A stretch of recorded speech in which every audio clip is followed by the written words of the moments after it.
Good morning, everyone. Please take your seats. We'll be getting started in just very shortly.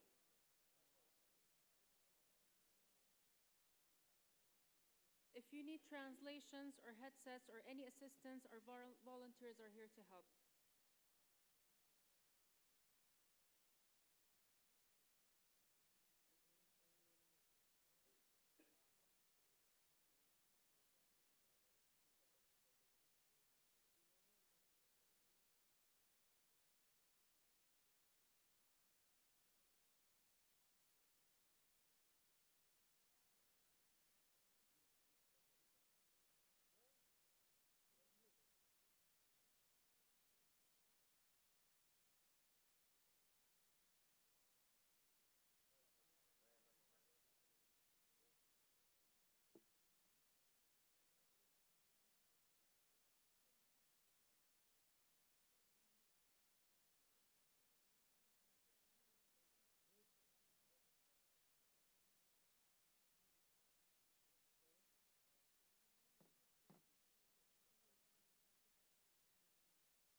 Good morning. Will the speakers for the first panel please come to the stage?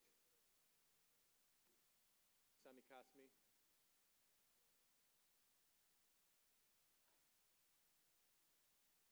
Please.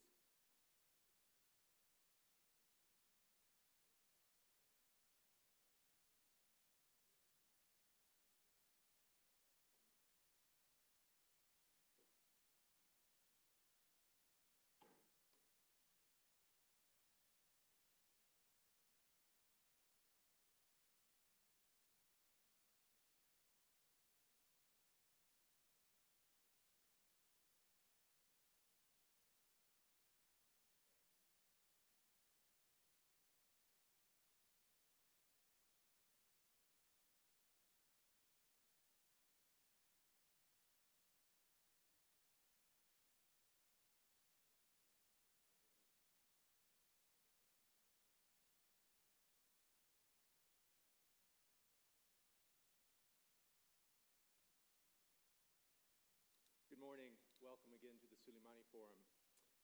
Our first panel today is Northeast Syria and Implications for the Region, moderated by Sami Kasmi. شمال شرق سوريا.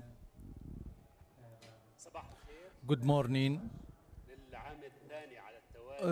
For the next year, I found myself in Suleimani, especially in Suleimani, with honorable invitation sent to me.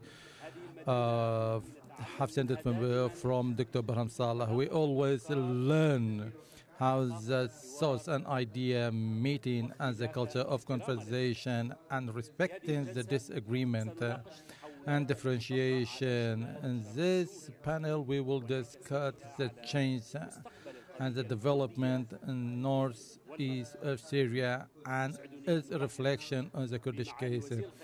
I am honored to welcome Mr. Hushar Sebari and also Ms. Ilham Ahmed, co-president of External Relations.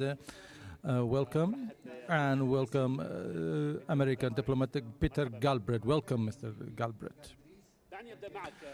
First of all, let me start with you, Excellency, talking about the first agreement between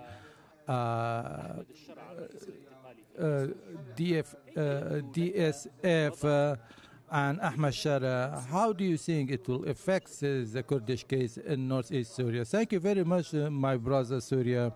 First of all, I would like to thank my friends, my colleague, Dr. Barham Saleh, and Suleimani Forum and American University, Dr. Bilal.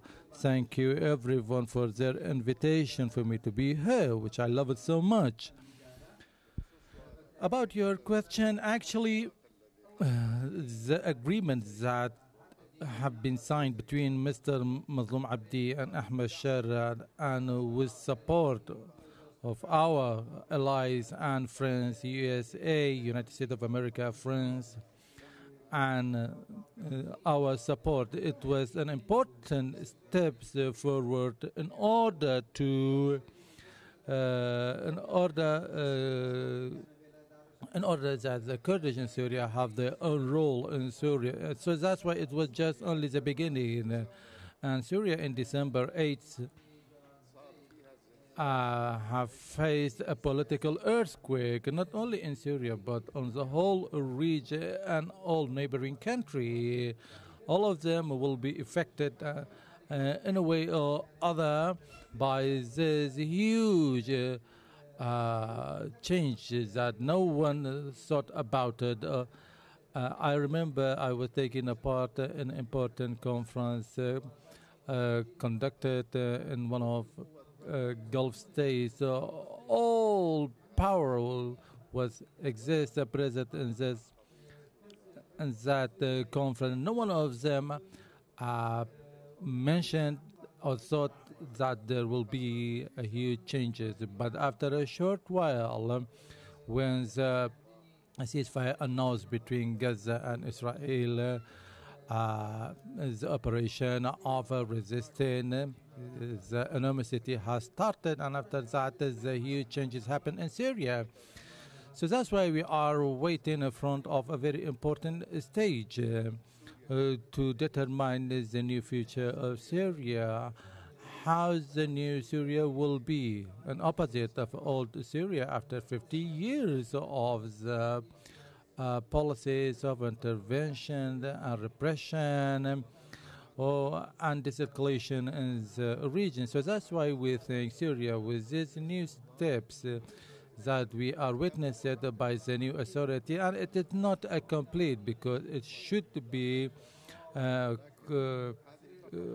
wide steps. But I say it's just only a beginning. Miss Ilham, the Syrian, all Syrian welcomed this agreement, and we have seen so many things about that in social media. Do you see the implementation of this agreement really started in the agreement that signed between Mazloum Abdi and Ahmed, especially about a merge of the forces between two parties? First of all, I would like to say that I thank you, especially Mr. Dr. Barham Saleh, for his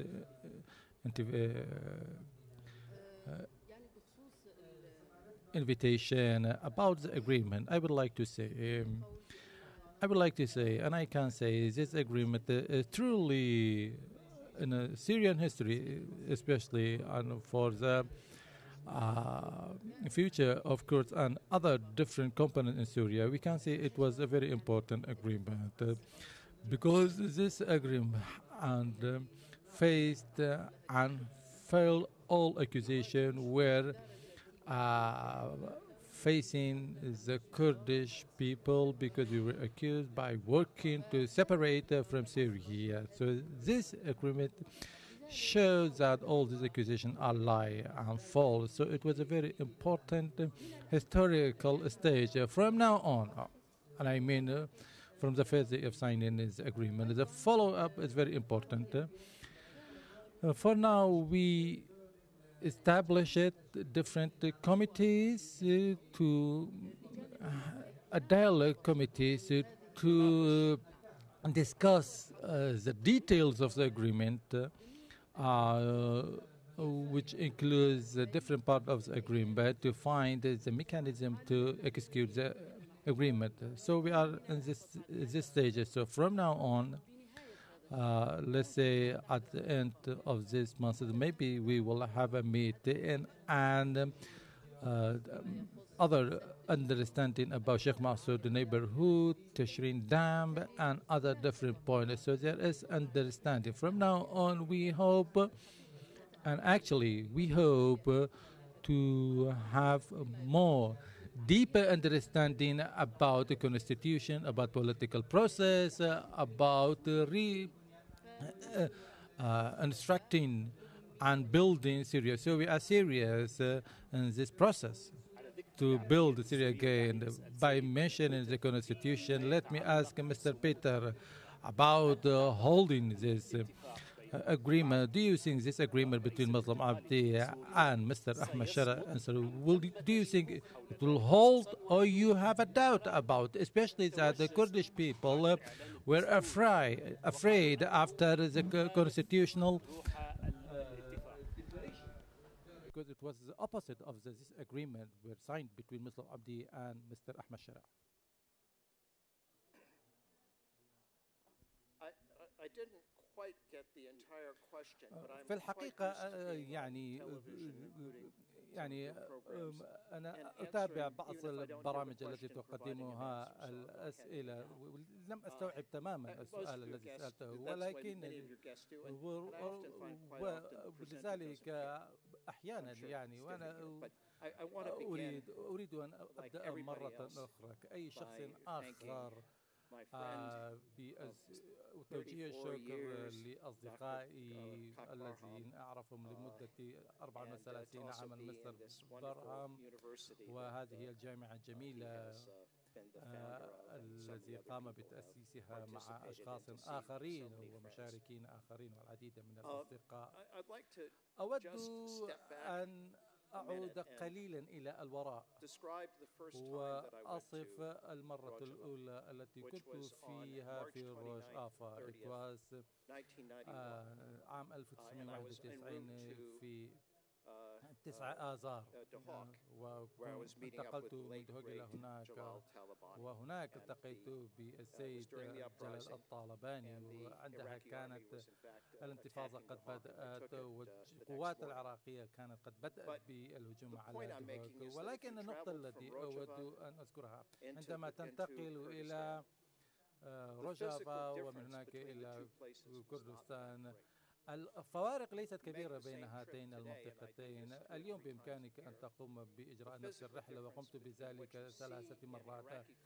ما ستشاهده بين الفرق بين إقليم كردستان ورجافة هي كبير جدا فيما يتعلق بالإعمار والزراعة وكل شيء وهنالك العديد من الأسباب.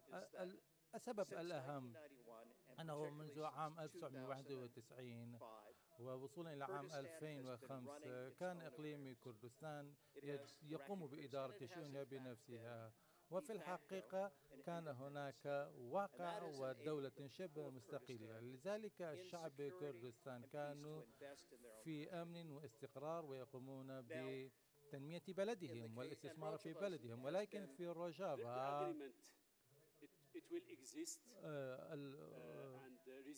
المقاومة كانت موجودة. المقاومة سأصل إلى هذه النقطة لأن هذه النقطة في غاية من الأهمية لكي نفكر فيها لأن شمال شرق سوريا كانت الجانب أو الجزء الأكثر تهميشا في سوريا لكي نفكر في الحلول التي يمكن أن نصل إليها.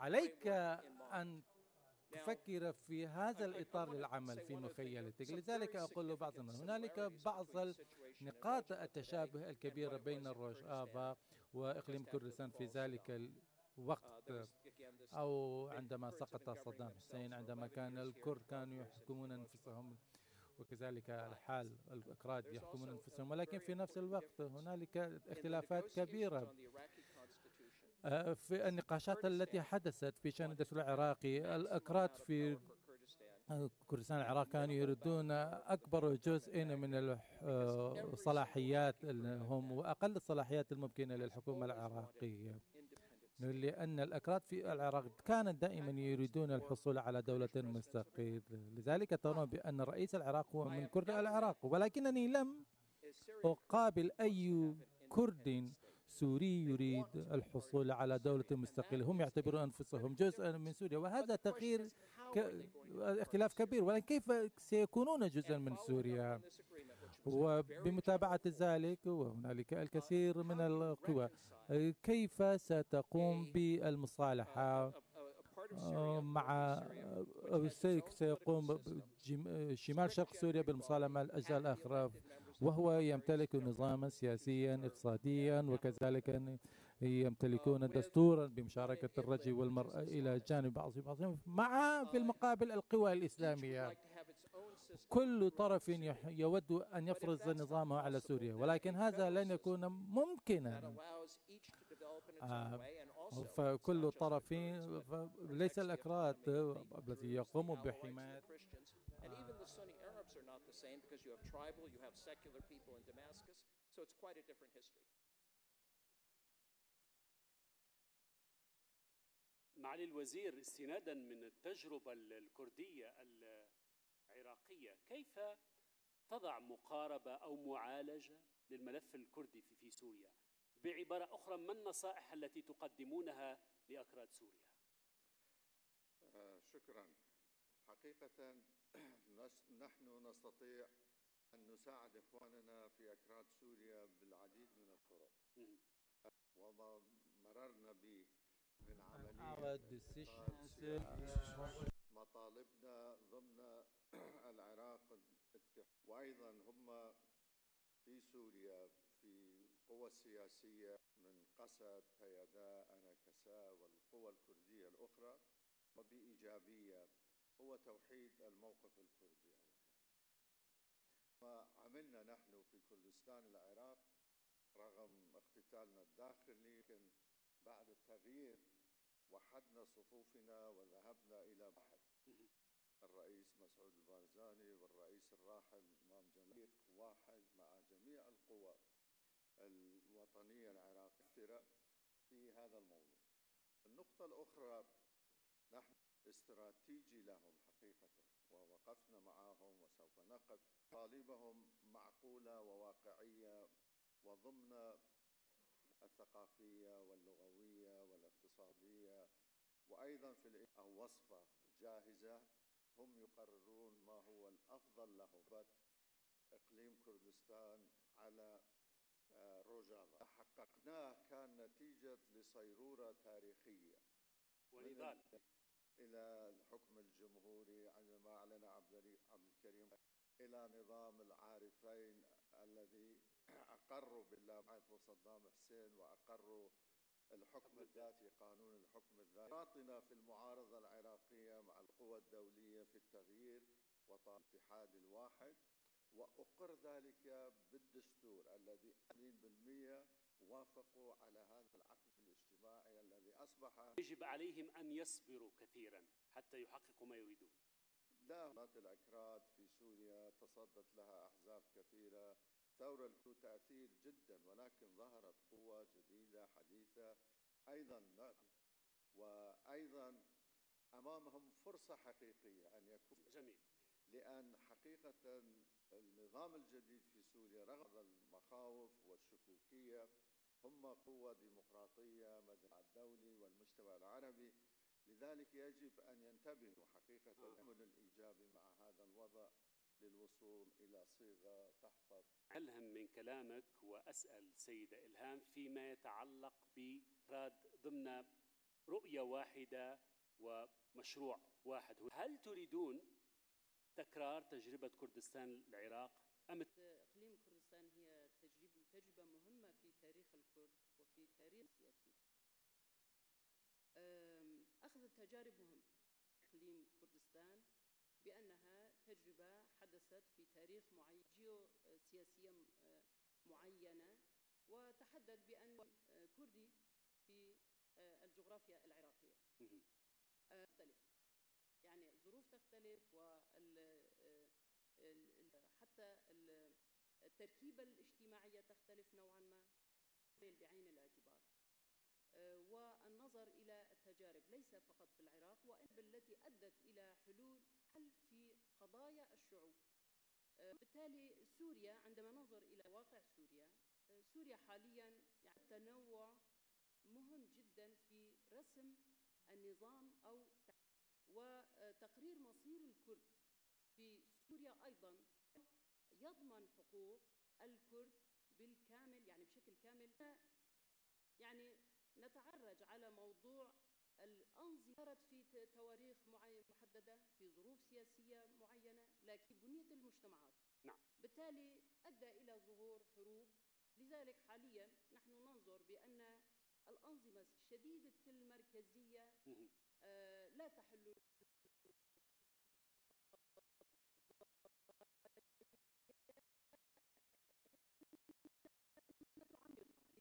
في سوريا أيضا نحن نرى بأن سوريا يجب أن لا ترجع لما قبل 2012 ويجب أن تكون لا مركزية. يجب أن تعطي حقوق كافة المكونات في المجتمع السوري. سأعود لك بعد قليل فيما يتعلق بالمركزية والفيدرالية، ولكن دعيني أسأل سيد بيتر من خلال تجربتك الطويلة هنا في المنطقة، ما الأخطاء التي وقع فيها إقليم كردستان العراق والتي يجب على أكراد سوريا أن يتجاوزوها أو يتجنبوها؟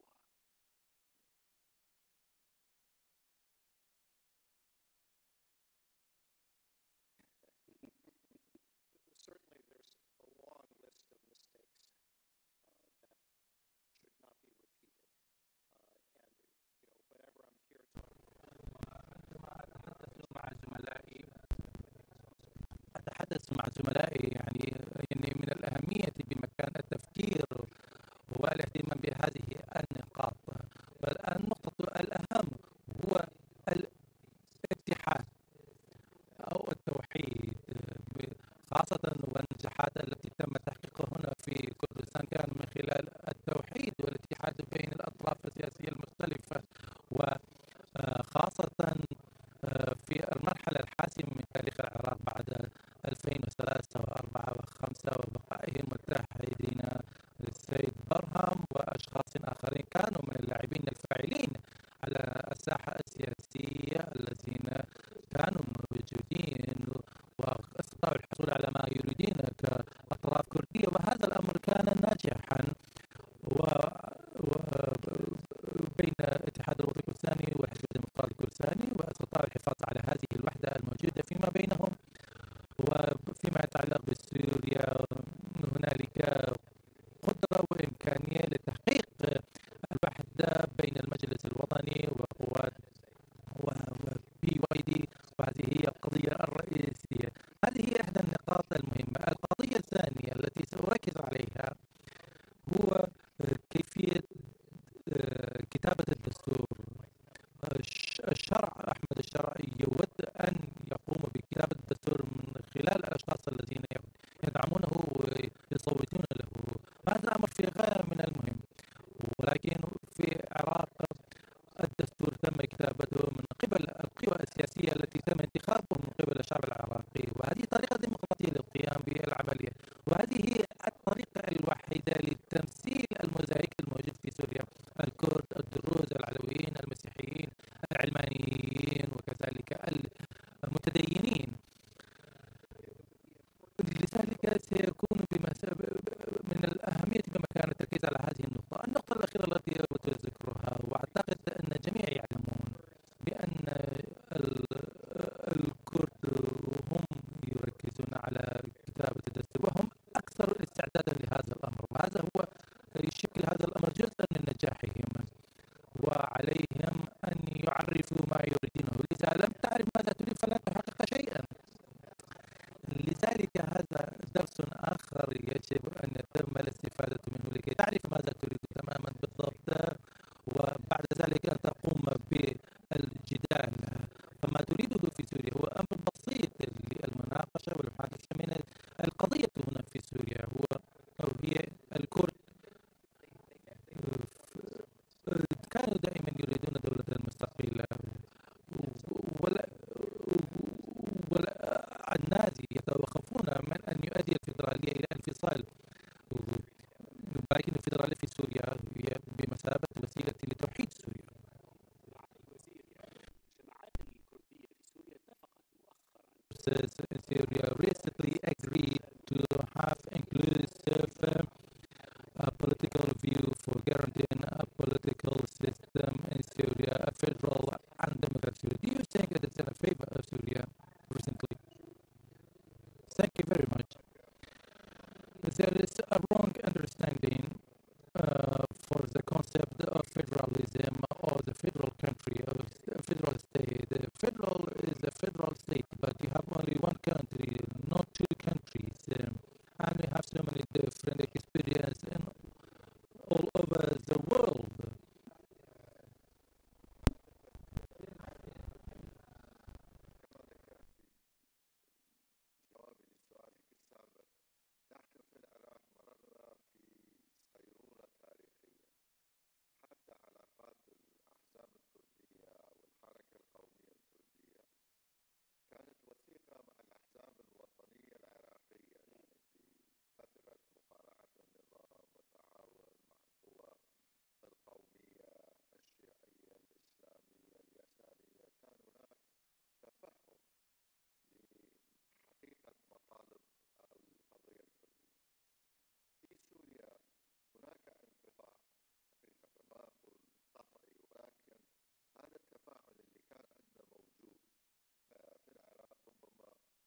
سيدة إلهام، الرئيس أحمد الشرع يعارض فكرة الفيدرالية، يقول أنه لا يحظى بقبول شعبي ولا يخدم مصلحة سوريا. إصراركم على الفيدرالية أو اللامركزية كما تريدين تسميتها، ألا يمكن أن ينتهي بالصدام مع دمشق في فترة ما مستقبلا؟ هذه ليست أول مرة يتم المطالبة فيها من قبل الشعب السوري بنظام لا مركزي. في الخمسينيات أيضا كان هناك مطالب، وحتى قبلها وقت الانتداب الفرنسي سوريا كانت عدة دول صغيرة ضمن هذه الجغرافيا، بمعنى أن سوريا لها تجارب باللامركزية. وحاليا رفض اللامركزية هذا يعني الدخول في صراعات جديدة. شكل هذه الصراعات، نحن لا نرغب بظهور صراعات جديدة حقيقة. يعني السوريون عانوا ما عانوه من حروب وهجرة وإلى ما هنالك معاناة. فحاليا نحن نصر على أن يكون هناك تفاهم على نظام سياسي في سوريا بتشاركية. ما يحدث الآن حاليا هو تحديد مستقبل سوريا أو تعيين مستقبل سوريا من قبل طرف واحد. إدارة دمشق هي التي أعلنت الدستور المؤقت حوار، وهي التي أعلنت الحكومة الإدارة. بالتالي نحن حاليا في بداية حوار معهم، لكن لدينا أيضا مطالب بأن نكون مشاركين في وضع الدستور السوري، وأن نكون مشاركين في الإدارة، وأن يكون نحن مع بعض نرسم معالم سوريا الجديدة. فهذه المخاطر موجودة حقيقة مع الأسف. إذا الإدارة الجديدة لم تدرس الموضوع بالشكل المطلوب وبالحساسيات الموجودة حاليا. الدروز رافضين للنظام المركزي، العلويين رافضين للنظام المركزي، السنة المعتدلين أيضا، الفئة العلمانية في سوريا نسبة كبيرة من السوريين هم علمانيون، المسيحيون نفس كذلك الأمر. بالتالي الغالبية في سوريا يطالبون بسوريا لا مركزية ولا يرغبون. لديك إحصاء حول ذلك؟ بالتالي شخص واحد أو إدارة مركزية ليس من الصحيح بأن تحدد الخارطة السياسية لسوريا. ولكن عندما نقول الغالبية، هل لدينا استفتاء؟ هل قمنا باستطلاع لنحدد بالضبط أن الغالبية تريد اللامركزية في سوريا؟ الظروف السياسية الموجودة تفرض هذا الموضوع، تفرض اللامركزية. نحن رأينا ما حدث بالساحل قبل فترة، مجازر ارتكبت. لماذا؟ لأن هناك عداء، بمعنى أن النظام السابق نظام البعث عندما ذهب ترك وراءه إرث من الانتقام، إرث من الأحقاد، إرث من استمرارية الحروب، يعني إمكانية استمرارية الحروب، الاقتتال الداخلي. فإذا الإدارة الجديدة حاولت بأن تستمر على هذا المنهج وحاولت أن تفرض ما كان النظام البعث أو النظام السابق يفرضه، بالتأكيد سيكون هناك مشاكل جديدة. ما الخطة باء لديكم في حال رفض أحمد الشرع الحكومة الجديدة، الإدارة الانتقالية الفيدرالية؟ هل لديكم خطة باء ممكن نعرفها؟ حاليا الواقع الموجود يعني الدروز هي إدارة خارج إطار الإدارة الجديدة، يعني منطقة. العلويون يعانون. شمال وشرق سوريا لا تزال هي في ظل حكم الإدارة الذاتية. إدلب هي أيضا نفس كذلك الأمر، يوجد فئة تحكم إدلب، والمناطق السورية الأخرى أيضا نفس كذلك الأمر. بمعنى أن الواقع الموجود بشكل طبيعي يخلق حالة جديدة لرسم نظام سوريا الجديد. فالخطط الموجودة لدينا سنحافظ على ما هو موجود، وسنسعى لأن ننخرط في الداخل السوري أكثر ونكون مشاركين في كل عملية تحدث. سنضغط في هذا الاتجاه كي لا يكون لنا خيارات أخرى، خطة ب وخطة ج أيضا.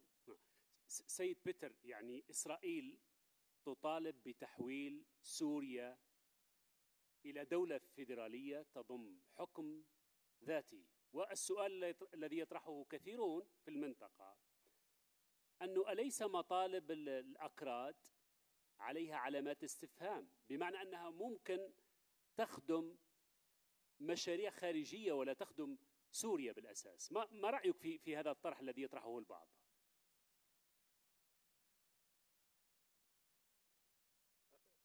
This is a nonsensical point to say that because somebody in Israel has said it, therefore it's a bad thing. وما يطالبونه، أنا لم أرى هذا الطلب في الحقيقة شخصيا، ولكن هذه هي لتدمير سمعة هذه الإجراءات اللامركزية أو حتى الفيدرالية. هذه الأمور مطالبة ويريدونها من الناس من شمال شرق سوريا، وأنا حسب حساباتي 40% ليسوا من السنة، ولكن هم من الأكراد والعلويين والدروز والمسيحيين، والكثير منهم ليسوا إسلاميين، بل هنالك الاشتراكيين والعلمانيين وغيرهم من ذلك. وشخص يقودهم كان في داعش وفي القاعدة، وهذه ليس بمحض للاهتمام من أو يريدونه ناس في سوريا عامة الشعب، وهذه هي الحقائق. وكيف نقوم بحل هذه المشكلة؟ يكون لدينا انتخابات، وأيضا يتم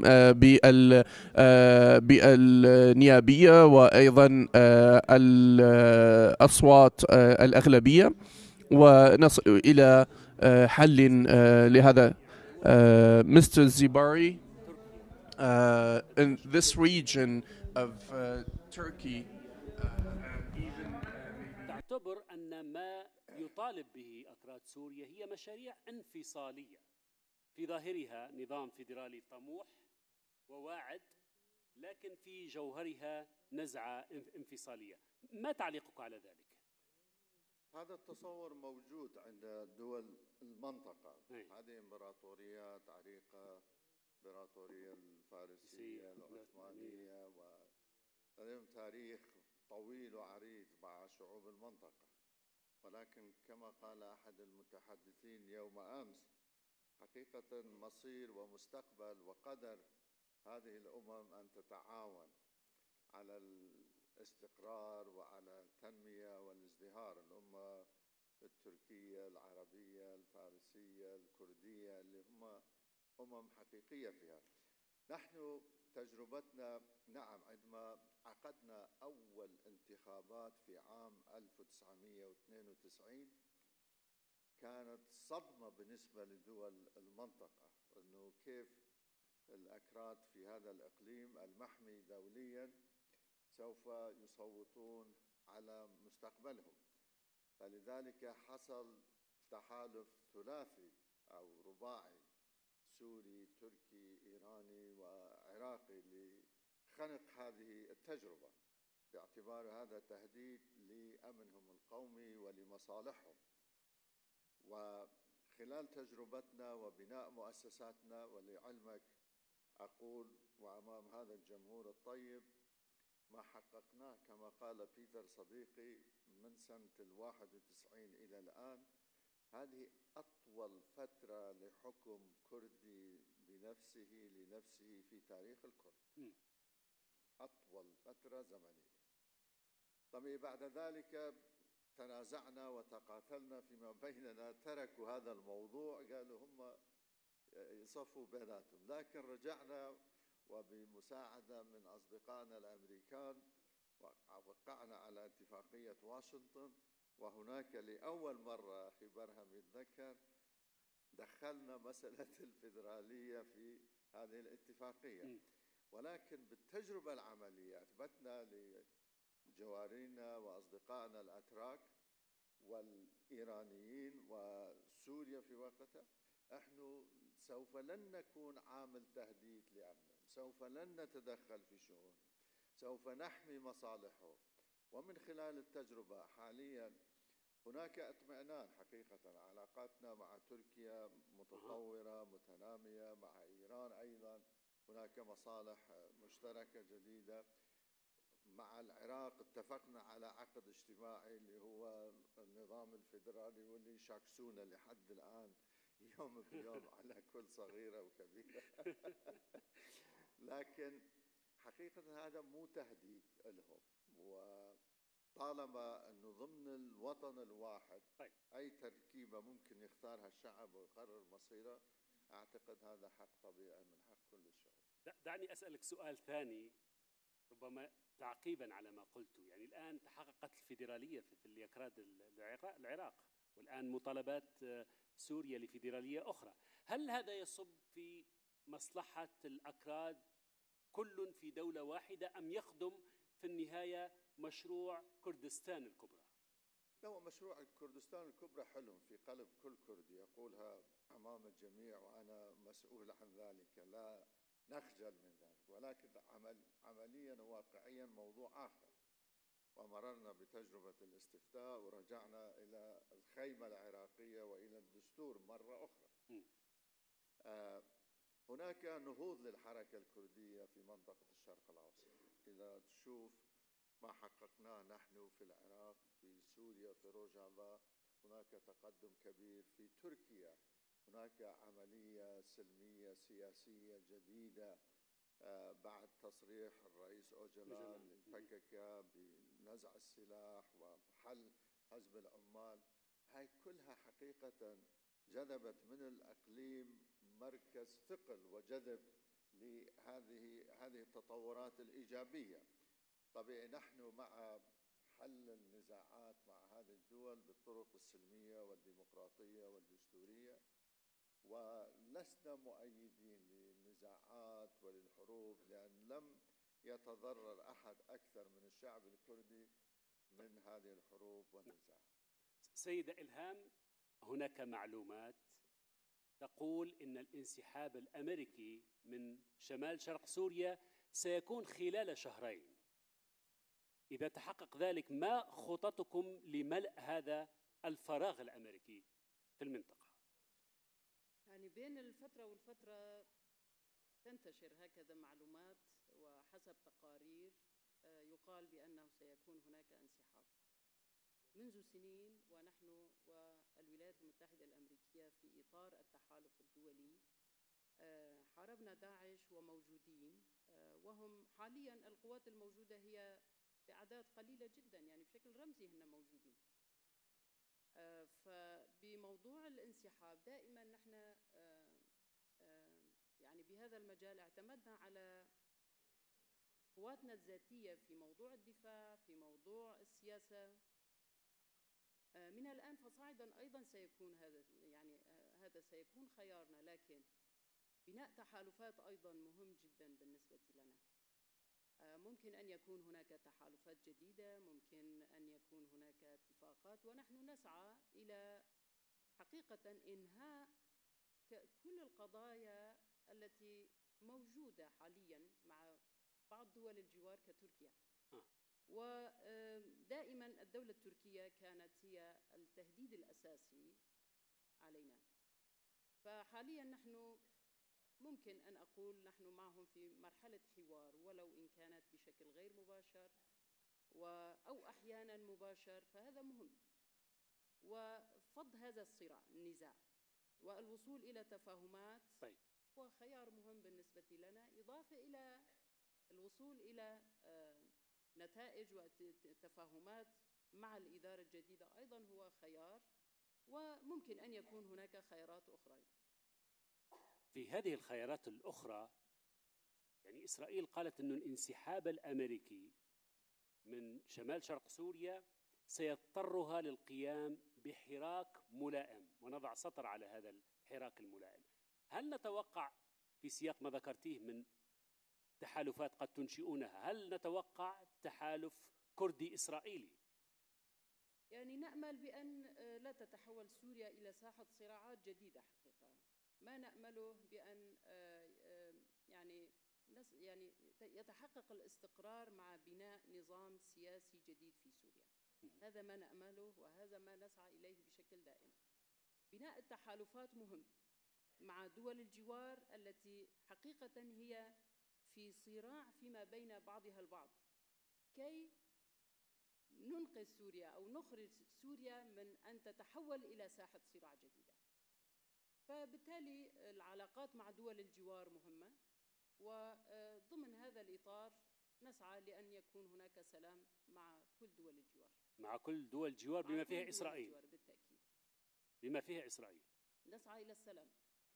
طيب. يعني كل عملية ستخدم السلام والاستقرار في سوريا بالتأكيد هو أمر مهم جدا. طيب سيد بيتر، كيف نتوقع شكل التجاذبات الإقليمية والدولية على الأراضي السورية في حال انسحاب الولايات المتحدة الأمريكية وتأثيرها على الأكراد هناك؟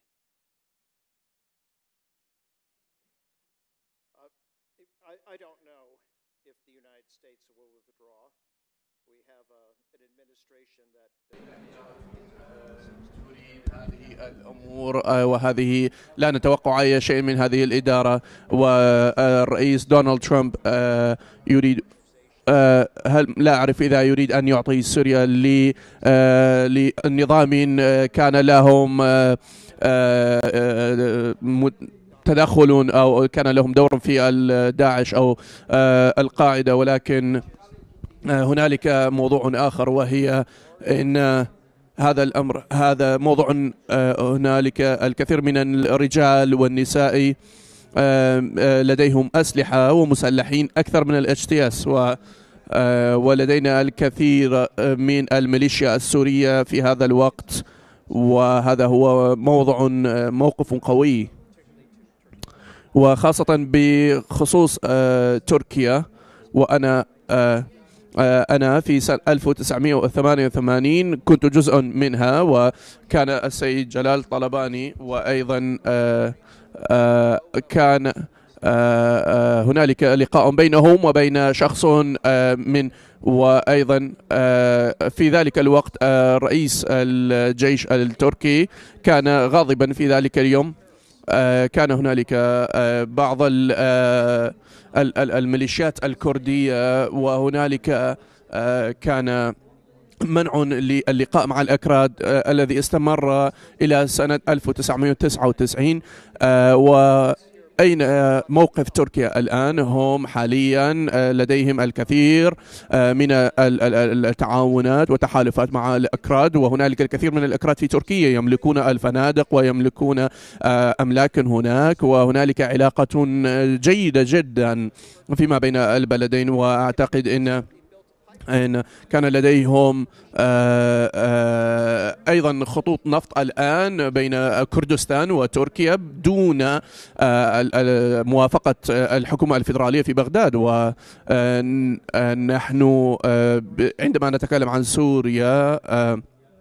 سوريا يجب أن تكون شريكة مع البلدان المجاورة، ولكن إقليم كردستان، العراق، وأيضا شمال شرق سوريا يجب أن يكون لديهم علاقات أفضل وتحالفات أفضل، لأن هنالك أمور مشتركة ومصالح مشتركة فيما بينهم. وأيضا إسرائيل قد دخلت على حدود سوريا، أيضا يجب عليهم أن ينسحبوا حسب اتفاقيات السلام أو حسب أي اتفاقية. لذلك نتمنى أن يكون هنالك اتفاقيات سلام بين سوريا وإسرائيل، وأن يكون هنالك علاقات دبلوماسية، وهذه الأمور تعود إلى 1948. وجميع الأشخاص الذين هنا في هذه القاعة ربما ولدوا أم لم يولدوا في ذلك الحين في ذلك الوقت. Your Excellency, if you want to comment on the Israeli withdrawal and and also how will affect the interest of the Kurdish people, and they are afraid of the Turkish-Israeli conflict on Syrian grounds. Thank you. Yes, this fear is there because this presence was, there by fighting ISIS, whether it was in Iraq or Syria. Maybe there is ISIS is there in one form or another, but ISIS, when it came to us, came from Syria in 2014 because of lack of different difficulties from there. أن نطالب التحالف الدولي يجي يساعدنا في العراق، لأن سامرة كانت مهددة، بغداد مهددة آنذاك، وأتذكر هذه الأيام. لذلك هذا الدور اللي لعبوه كان دور حيوي ومحوري، وأيضا في دعم قوات قسد في سوريا وفي هزيمة داعش اللي كنا في العراق وفي سوريا خط الصد الأول أمام هذا التهديد. أنا في تقديري احتمالية تقليل وجود القوات الأمريكية موجود ربما، ولكن الانسحاب صعب جدا بسبب التطورات الإقليمية الزلزالية الحاصلة في المنطقة. أعتقد أي حاكم في أمريكا لديه حساباته ولديه أولوياته. حاليا أنا شخصيا أستبعد ربما تخفيض، ولكن أستبعد الانسحاب الكلي. وحتى يوم أمس السيد رئيس الوزراء السوداني في مداخلته أشار إلى هذه الإمكانية بسبب التطورات الحاصلة في الإقليم. ربما هذول المستشارين راح يبقون فترة أكثر. سيدة إلهام، إلى أي حد أكراد سوريا مستعدين للخروج من عباءة عبد الله أوجلان وتركيز جهودهم السياسية فقط على سوريا؟ أنا أصف هذه العلاقة بأنها علاقة فكرية، يعني هي عبارة عن مبادئ وتنظيم للحياة الاجتماعية والثقافية.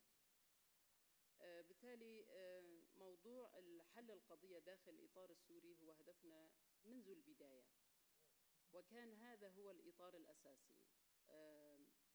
يعني تركيا لعبت دور حقيقة في موضوع يعني التدخل بالشأن الداخلي للكرد في سوريا ومنعهم بالأساس بالتوحد أو الانخراط في الداخل السوري بشكل جيد وفي العملية السياسية.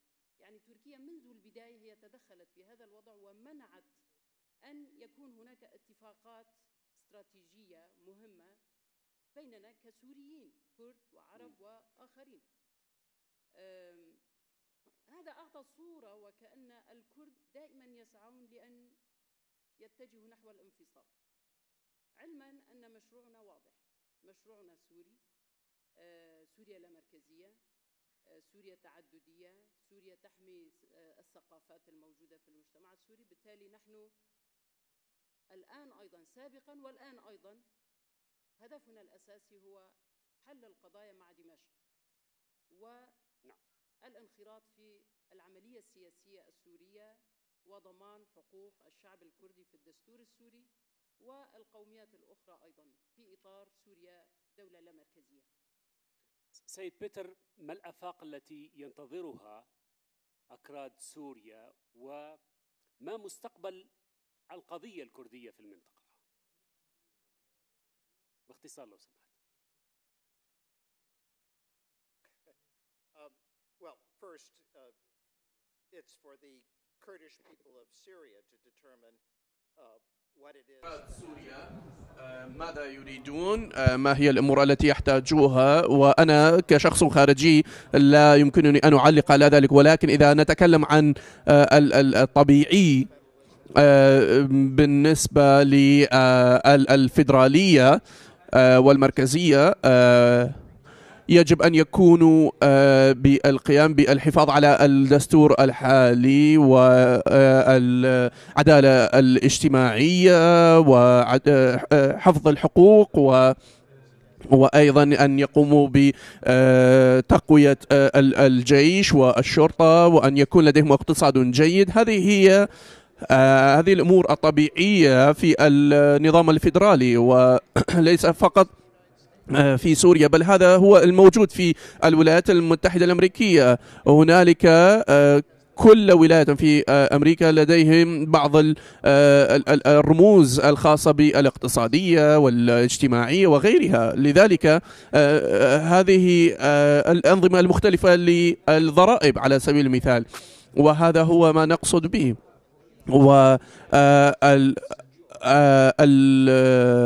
الشرطة في هذه البلدان هي حسب كل مدينة أو محافظة، ولكن في الولايات المتحدة الأمريكية نظام مركزي واحد. وأيضا نقطة أخيرة أود أن أشاركها: إذا أحمد الشرع يريد أن يكون شاملا، أن يقوم بإشمال وإضمام الأشخاص من جميع الأطراف وليس فقط الأكراد الذين هم يريدون أن يقوم بإضمامهم. وأنا في التسعينيات ذهبت إلى حكومة بغداد، وكان هنالك شخص كردي ونائب كردي يمثل الأكراد، وكان في نفس الوقت يحدث عملية مجزرة الأنفال. فلذلك هذا الشخص لم يكن يمثل الأكراد، جميع الأكراد.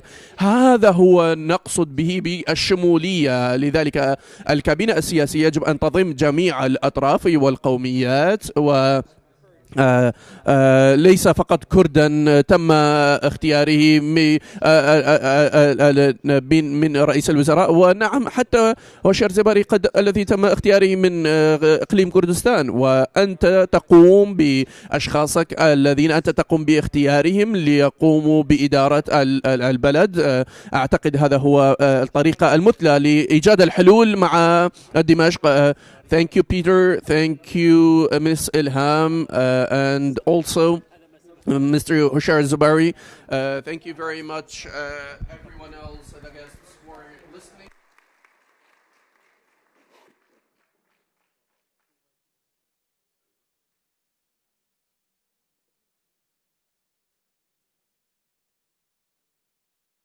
Thank you to our panelists.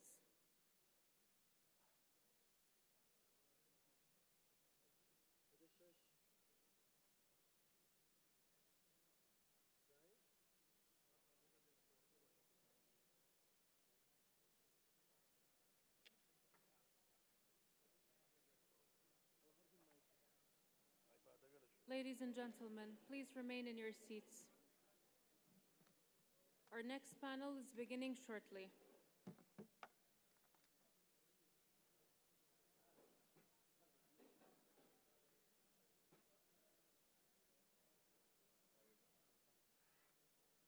Dear guests, our next panel is beginning momentarily.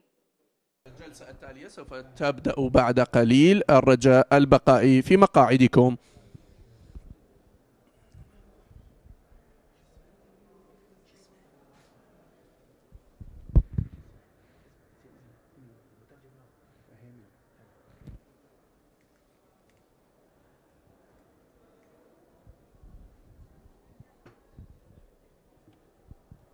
Ladies and gentlemen, please remain in your seats. Our next panel. سيداتي والسادة، الرجاء البقاء في مقاعدكم. الجلسة التالية سوف تبدأ بعد قليل.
Dear guests, please remain in your seats, and our panelists, please welcome to the stage.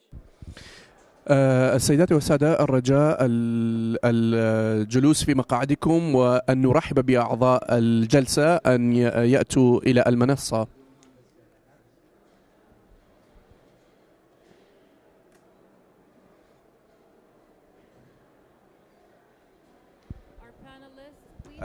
إذا أعضاء الجلسة رجاء تقربوا من المنصة.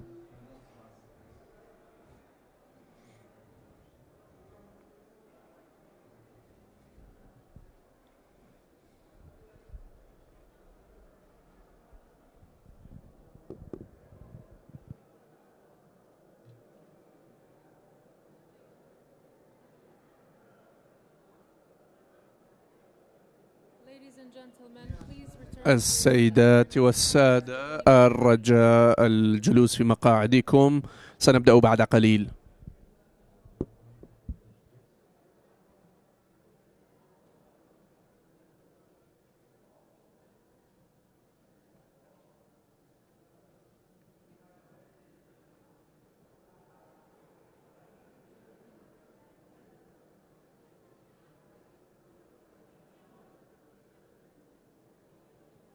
Dear guests, please remain in your seats.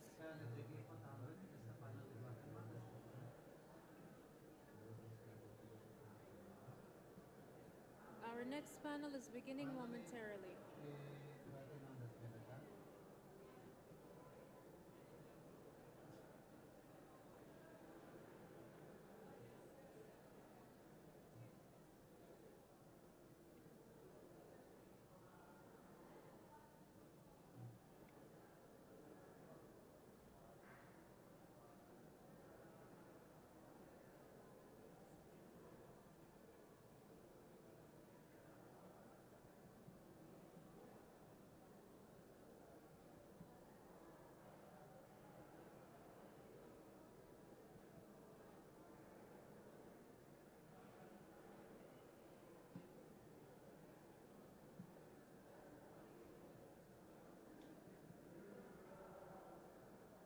Our panelists, please welcome to the stage.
بينما نتقرب من الانتخابات العراقية، رجاء رحبوا بأعضاء الجلسة معنا ليتكلموا عن حال الوضع العراقي والساحة العراقية.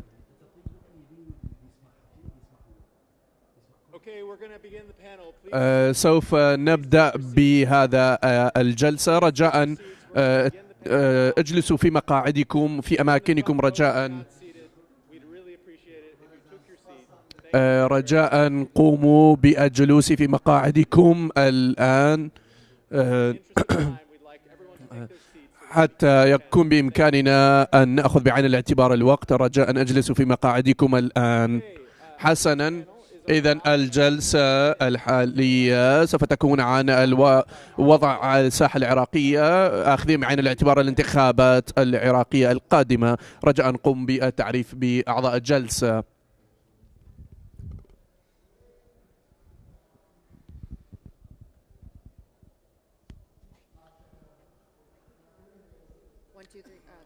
نعم، هذا صباح الخير جميعا. شكرا جزيلا لحضوركم. وإذا كان بإمكاننا أن نجلس في أماكننا هذا يكون ممتازا.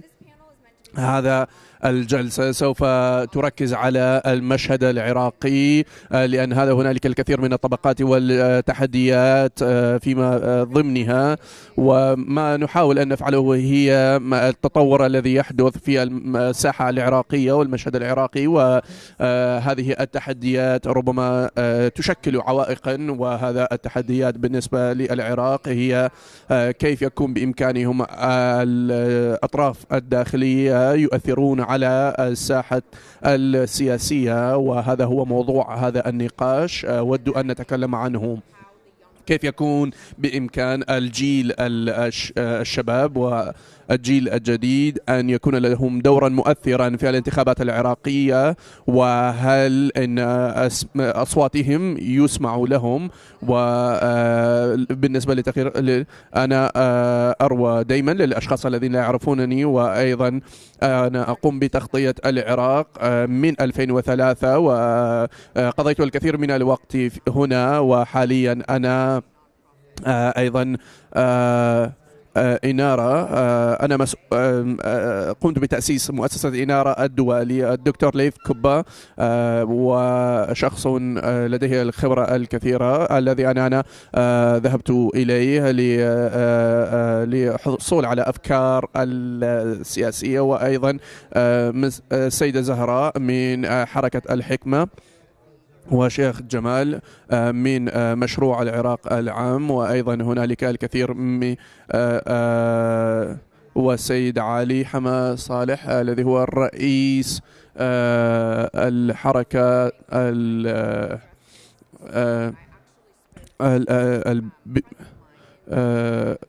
ونود أن نتكلم عن ما يحدث في بغداد، وخاصة حركة تشرين والذين شاركوا في حركة تشرين. والذي تكلمت مع شابة يوما ما، هذه الشابة كانت تتذكر أيامها،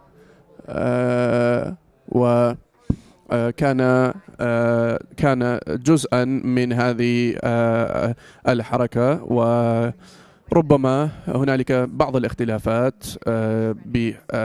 كيف يكون بإمكاننا أن نعرف ما الذي حدث لها وفي طفولتها، وكانت جزءا من حركة تشرين، كانت تريد أن يكون هنالك عراقا أفضل، وكان هنالك أصدقاء لها قد قتلوا واستشهدوا. وأيضا أريد أن أوضح هذا الأمر للحضور الكرام، وأيضا طلبت مني أن أوضح بعض الأمور، وهذا شيء مهم إن بالنسبة للشباب وللبالغين، الشباب البالغين للعراق، الفجوة والثغرات بين الشباب والسياسة هم السياسيين.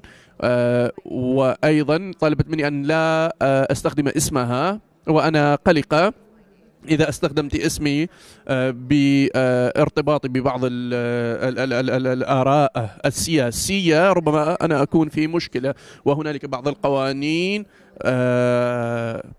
وأيضا هذا يجعل الناس بأنهم قد فقدوا حريتهم، وهنالك الكثير من الإجراءات التي تتخذ ضدهم. وهذه 800 شخص الذين قتلوا واستشهدوا ونسوا. والشيخ جمال الداري، أريد أن أبدأ معك. أريد أن أوضح هذا الأمر، إن يعرفون ما هي المخاطر المنصات السياسية، بالرغم من أن العراق هي مفتوحة للاستثمار وأيضا التطور والتنمية. وكان هنالك بعض التطورات اللي حصلت سياسيا أيضا. وهل هنالك خطط حالية لكيفية دعم الشباب والبطالة وبطالة الشباب وأيضا القطاع الخاص؟ وهنالك جوع وطلب من الناس ومن المجتمع أن يكون هنالك أبواب منفتحة أكثر وفرص أكثر أمامهم. Thank you very much for this opportunity. Thank you very much for this invitation. I would like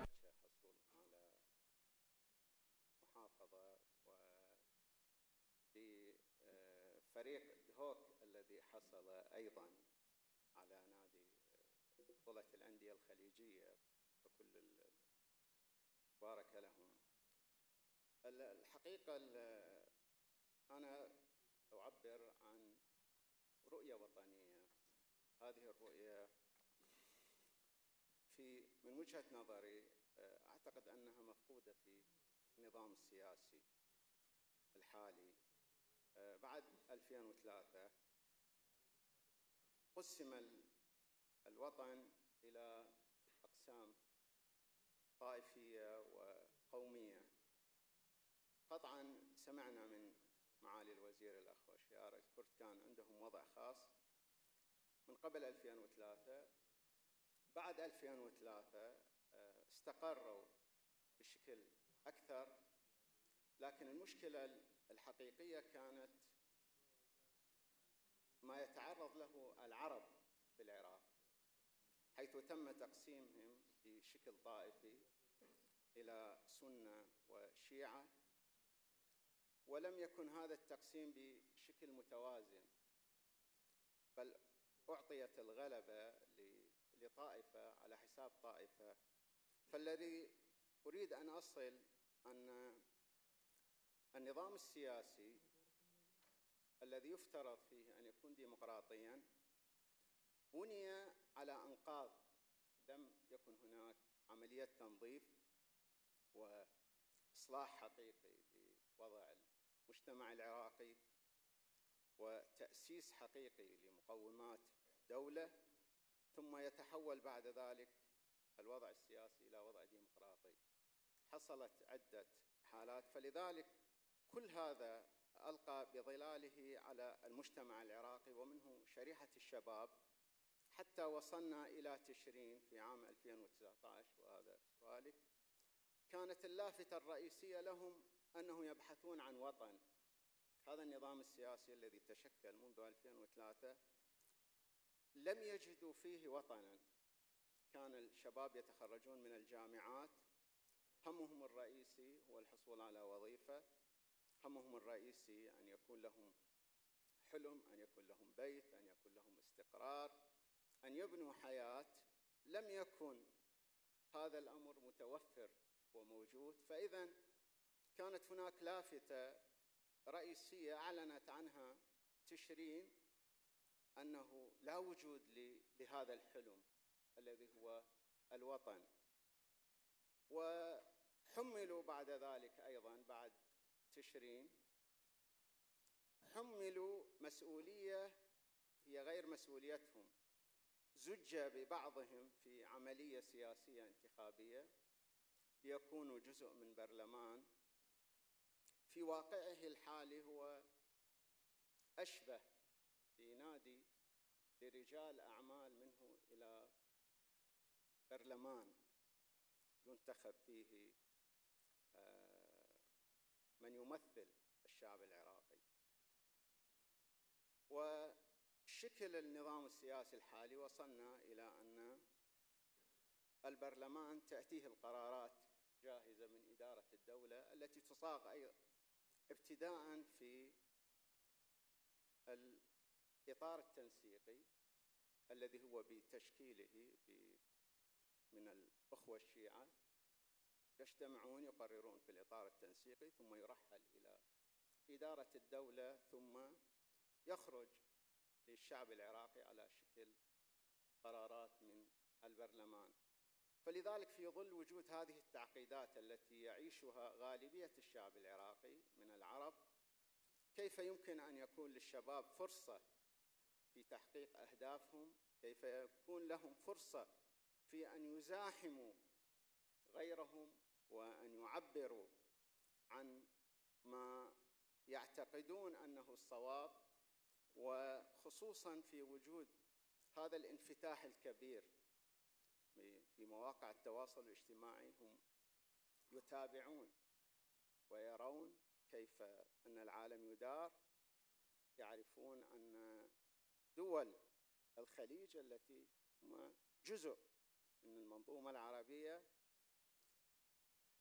الآن يسابقون الدول الكبرى في موضوع الذكاء الاصطناعي وفي مجال الثروات وفي مجال الاستثمار في الطاقات البشرية.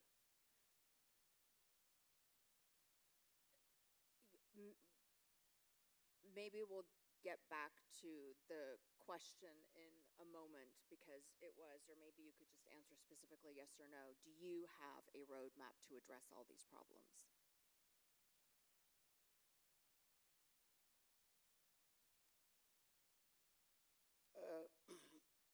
نحن عندنا خارطة طريق. نعتقد أن ما بني منذ 2003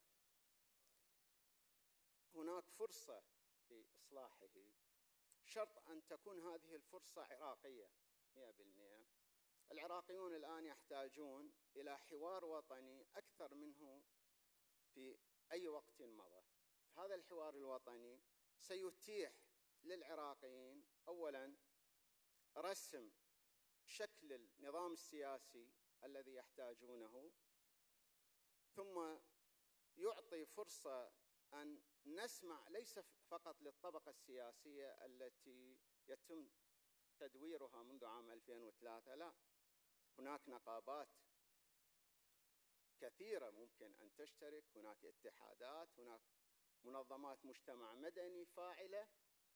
كل هذه احنا عملنا على ذلك منذ أن أعلنا عن المشروع الوطني العراقي، الذي نعتقد أنه إذا لم نتحول من النظام الطائفي إلى نظام وطني سنواجه صعوبة كبيرة في المستقبل بالحفاظ على البلد كعراق. أكثر ما يقلقني أنا هو مستقبل البلد أكثر منه مستقبل النظام السياسي. فلذلك نحتاج إلى حوار وطني. هذا الحوار الوطني يجب أن يسمع فيه أيضا للشباب. Thank you for that. I think we have over the years been hearing quite a bit about the need for national dialogue, and perhaps it says something about the system that a sufficient national dialogue has not yet taken place, it would seem. I'd like to turn to Ms. Zahra Sadr now for this sort of next point that is also at the forefront of the mind of quite a few of Iraqis, irrespective of whether or not they are part of the younger or even your generation. And this is the civil status law. The civil status law. That many are saying, effectively legalizes child marriage and potentially would allow for girls to be married off as young as الزواج المبكر وأيضا زواج الفتيات في عمر 9. وكان هنالك هنالك شابة تواصلت معي وذكرت هذه الدستور القديم من الحضارة وادي الرافدين التي كانت تعاقب الأشخاص. هل أنت تقومين بزواج بنت أختك أو بنتك في هذا العمر، وخاصة ما هي جوابنا للفتاة الذين لديهم تساؤلات بهذا الموضوع حول مستقبلهم أيضا؟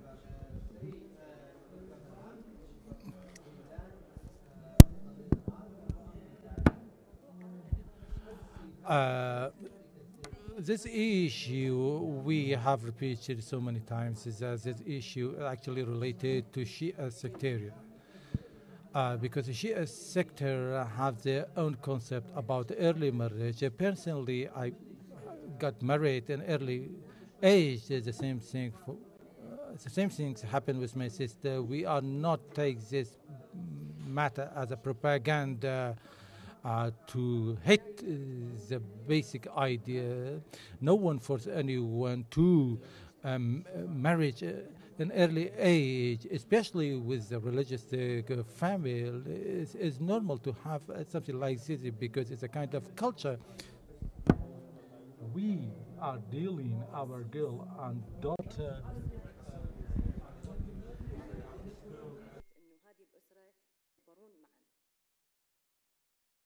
لا أريد أتحدث كثيرا عن أنا شخصيا جربت هذا وعشته ومستفيدة من عنده، لكن أنه يصور الموضوع دائما باتجاه سلبي، أنه الزواج المبكر يحدث للقاصرات بشكل بيع وشراء، أنه هو إجبار لهم. لا نقول أنه هذه الحالات لا تحدث، تحدث في كثير من الأماكن، تحدث عند كل الطوائف، تحدث عند مناطق معينة، لكن هي ليست دليل أو ليست حالة شاملة وعمومية على هذا الموضوع. But you do understand why people are worried about this and don't necessarily believe that the country should be built on a structure that puts the burden of responsibility on a child to make that kind of a decision. A child turns to their parents when they are that young of age. And this is something that people are worried about. The youth are worried about it irrespective of which sect they belong to. Let's be realistic.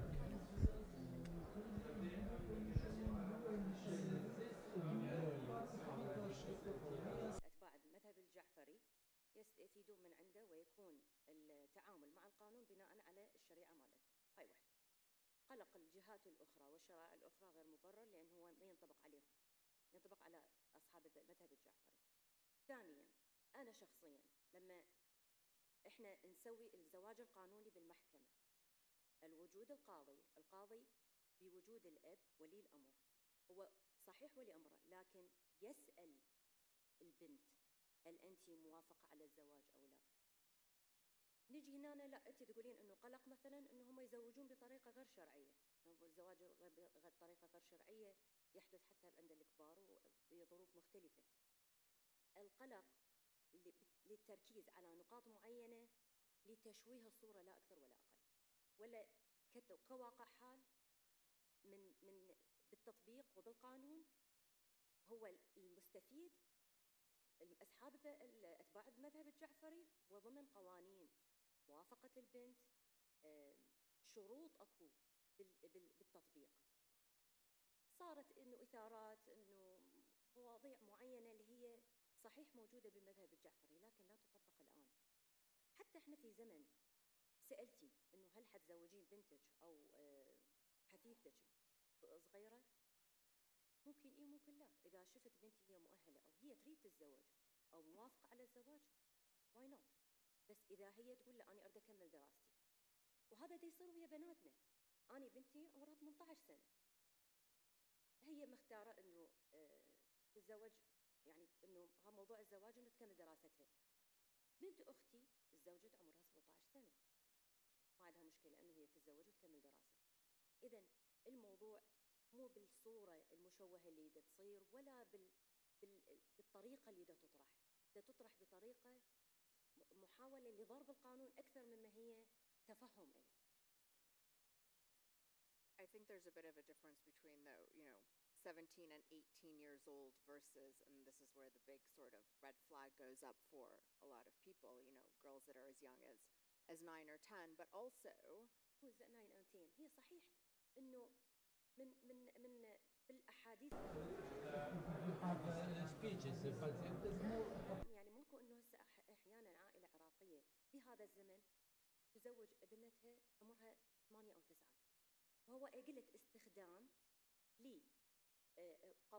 لمواضيع موجودة ضمن المذهب الجعفري وظفوها لتشويه القانون الأحوال الشخصية اللي ردنا نخليه. And maybe this is where sort of the broader issue comes into play, which is there is a disconnect, or for some reason a lot of political parties حيث هناك بعض القوى السياسية التي لا تتمكن من القيام بالاتصال المباشر مع الناس، لأن هذه المشاكل ربما يعني مستر علي حمد صالح، يعني أتكلم معك وأنت في موقف يعني جعلك تكون صوتا للناس للاعتراض لسنوات طويلة. كيف تنوي أن تقوم بخلق الاتصال مع الشباب لكي يلعبوا دورا فاعلا في هذا الوضع الاقتصادي، حيث أن هناك فراغا شاسعا في الوقت الحالي؟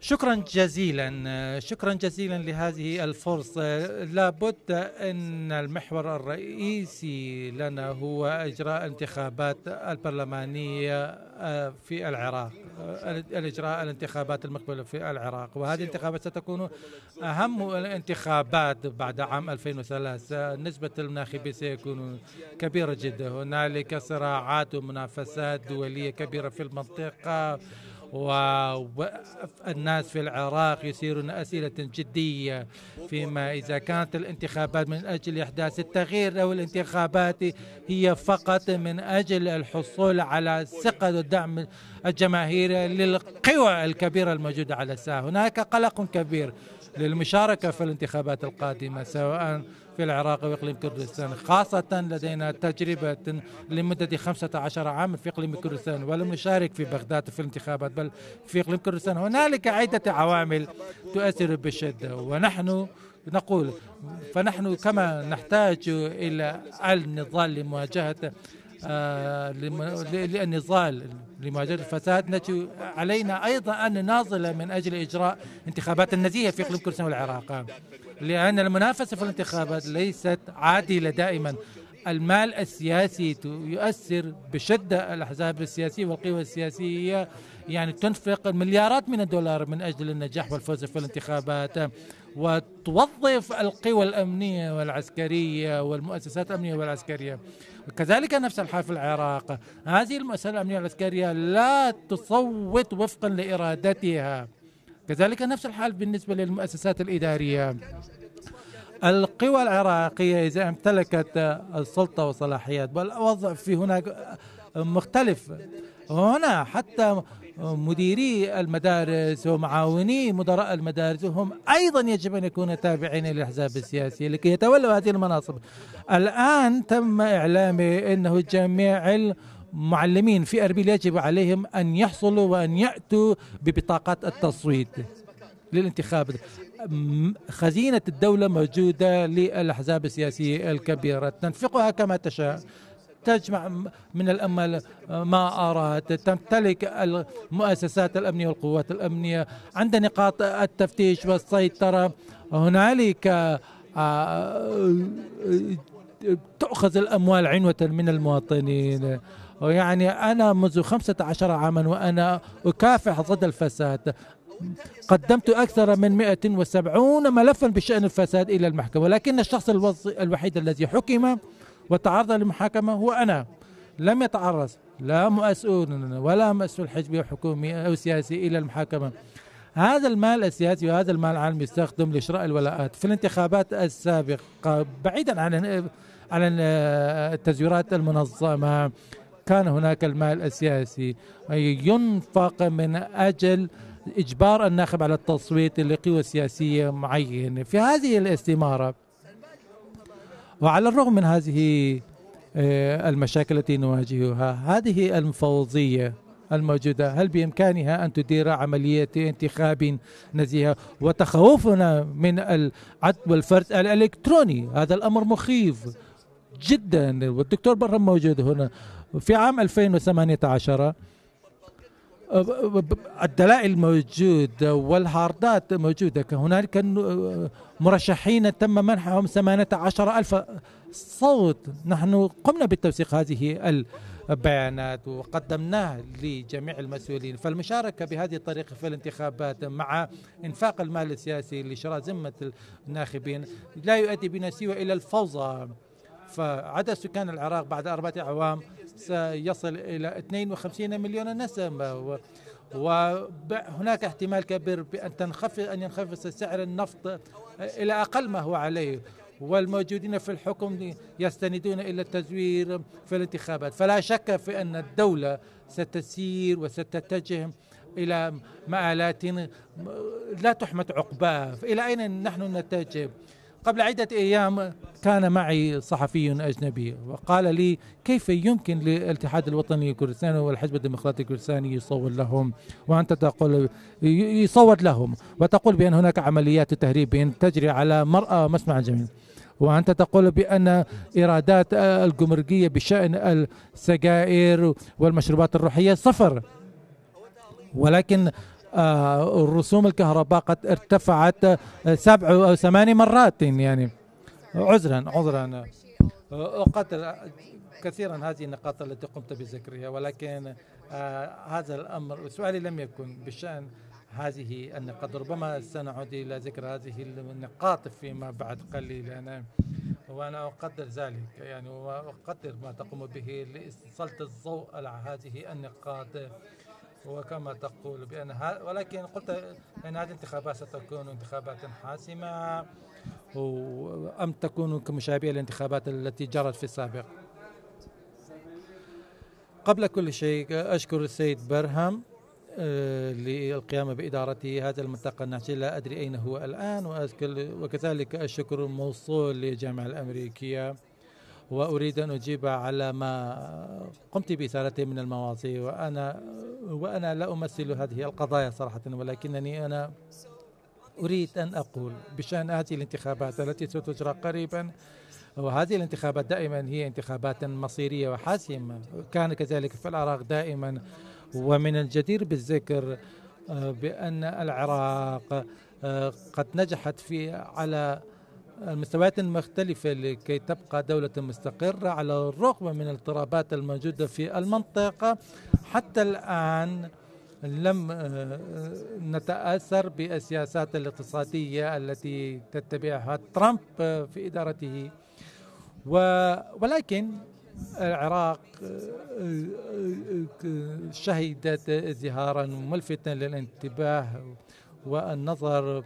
وإذا أتيت إلى كردستان وإذا ذهبت إلى بغداد سترين الكثير من عمليات الإعمار والبناء وكثير من المؤشرات التي تشير إلى أن العراق شهد تطورا خلال السنوات 20 الماضية. ولكن مع ذلك أروى والست زهرة أيضا تحدثوا عن التحديات الموجودة على أرض الواقع، وكذلك بالطبع السيد جمال أيضا ذكر هذا الأمر. أعتقد بأن أتفق مع كل ما ذكر مسبقا. العراق ما زالت بحاجة إلى إصلاح سياسي، والنظام ليس مناسبا وملائما لهذا التعداد السكاني الكبير، وحيث أن الشباب يشكل نسبة كبيرة من التعداد السكاني، فهؤلاء بحاجة إلى القادة، بحاجة إلى الأمل للمستقبل وإذا الحصول على تعليم جيد. ولقد رأينا ذلك مع تشرين لم تكن مؤامرة خارجية. تشرين قالت لم تكن الأمور التي قيلت عنها. تشرين كانت نتيجة الإحباط وفقدان الأمل اللذان كانا موجودان بين الشباب والمواطنين وسط وجنوب العراق. الأغلبية كانوا الشباب الشيعة الذين نزلوا إلى الشارع، وكان هذا الأمر انعكاسا للوضع الاقتصادي الموجود في جنوب البصرة، أغنى محافظة في العراق. وعندما زرت هذه المدينة لأول مرة في عام 2014 شعرت بالإحباط لرؤية بصرة بهذا الشكل، وإنني مولود خارجة وسمعت قصصا حول البصرة، ولكن بهذا الشكل فقيرة من البنية التحتية. لذلك بحدوث ثورة تشرين خاصة الشباب الذين خرجوا في البصرة، وكان هنالك أزمة انقطاع التيار الكهربائي، المؤسسات الشباب بطريقة وحشية، وقتل العديد من الشباب، وهذه كانت البداية. وفي عام 2019 حدث ما حدث.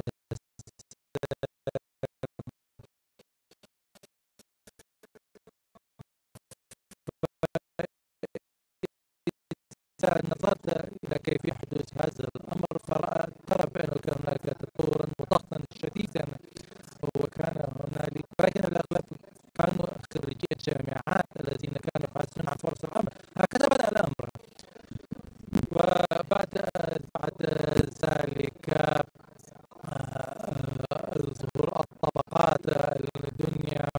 سوريا وعدم بقاء الصلة، وبدأ الشباب والجماهير بالتظاهرات في أنبار ورماديش. تشرين كانت لحظة حاسمة لدولتي بأكملها. الطبقة السياسية إذا لم تواصل مع الشباب فإن هذه الدولة لن تكون بخير. لذلك المؤسسات السياسية ربما تتفق فيما بينها على ما حدث وأسباب ما حدث، ولكن هذا لا يكفي. حتى الآن ليس هناك حد للأسف الشديد اعتراف بالعدد الحقيقي للأشخاص الذين قتلوا والذين جرحوا وهؤلاء الذين أصيبوا وهؤلاء الذين تركوا البلاد وحتى الآن يتوقفون من العودة إلى البلاد. وحتى الآن لدينا هنالك ناشطين في شأن حقوق الإنسان وحقوق المرأة. هذا هو المستقبل، وأنا أشعر بالأسف الشديد للجيل القديم الذي يجلس هنا فيما بيننا، ولا أعتقد بأنكم تمنحون الحلول لهذا البلد. أعتقد أنه يجب عليكم أن تنصتوا وأن تسمعوا للجيل الشباب الذين بحاجة إلى تعليم جيد وهم أذكياء جدا، وهذا هو الأمل للبلد. أما في الانتخابات هذه الانتخابات ستكون مصيرية وحاسمة، ولكن في نفس الوقت هذه الانتخابات هي انتخابات. أنا يعني أشعر بقلق أقل بشأن هذه الانتخابات. الانتخابات الماضية مقتدى الصدر حاول أن يقوم بشيء ما، يعني شيء لم يحدث من قبل، وانفصل عن القوى السياسية الأخرى واتفق مع أطراف سياسية الأخرى، والعراق لم تكن جاهزة لهذا الأمر والمؤسسات العراقية لم تكن جاهزة لهذا الأمر، وحيث كان هناك اصطفاف طائفي بين الحكومة وكان هنالك معارضة داخل البرلمان. هذه المعادلة قد فشلت، وبعد ذلك المنطقة الخضراء واتفاق منطقة الخضراء بين بعض الأطراف السياسية والمجامع الشيعية الأخرى الحاشية الشعبية، فكان هذا الأمر مثلا للقلق، ولكن المخرجات كانت إيجابية. فالعراق كان هنالك آلية جيدة لمواجهة العنف. فأنا هنا وأتذكر الحرب والصراعات الطائفية وداعش، ولكننا هذه الأمور كانت إيجابية التي خرجت من هذه الدروس، وهذه دروس استقيناها من الانتخابات السابقة. لا بأس سيقب. يعني كيف يمكن للثقافة السياسية أن تتطور وأن تتقدم وأن تشمل الجميع، ومرة أخرى خاصة أولئك الناس الذين يمثلون البلد. Thanks again for hosting me on this platform, and I'm so happy and so glad to meet you again. It's a good, amazing experience to have. فرصة أيضا لإعطاء خلينا نقول كلمة صريحة عن الأشهر المقبلة القادمة في العراق.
المتحدثة بشأن العراق وهنالك الكثير من المناقشات حول النظام السياسي العراقي الحالي ومخرجات وتبعات هذا النظام السياسي. هناك الكثير من الأمور التي يواجهون الشيخ ضاري ومستر صالح. أنتم تقومون بإدارة بعض الحركات السياسية خارج النظام السياسي. السيد الشيخ ضاري، أريد أن أبدأ معكم يعني وباختصار شديد، كيف تنوي أن تنافس هذا النظام السياسي خاصة وإنها شكلت بهذه الطريقة التي تحدثنا عنها؟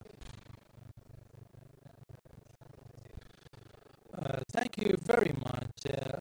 I think there is a clear separation between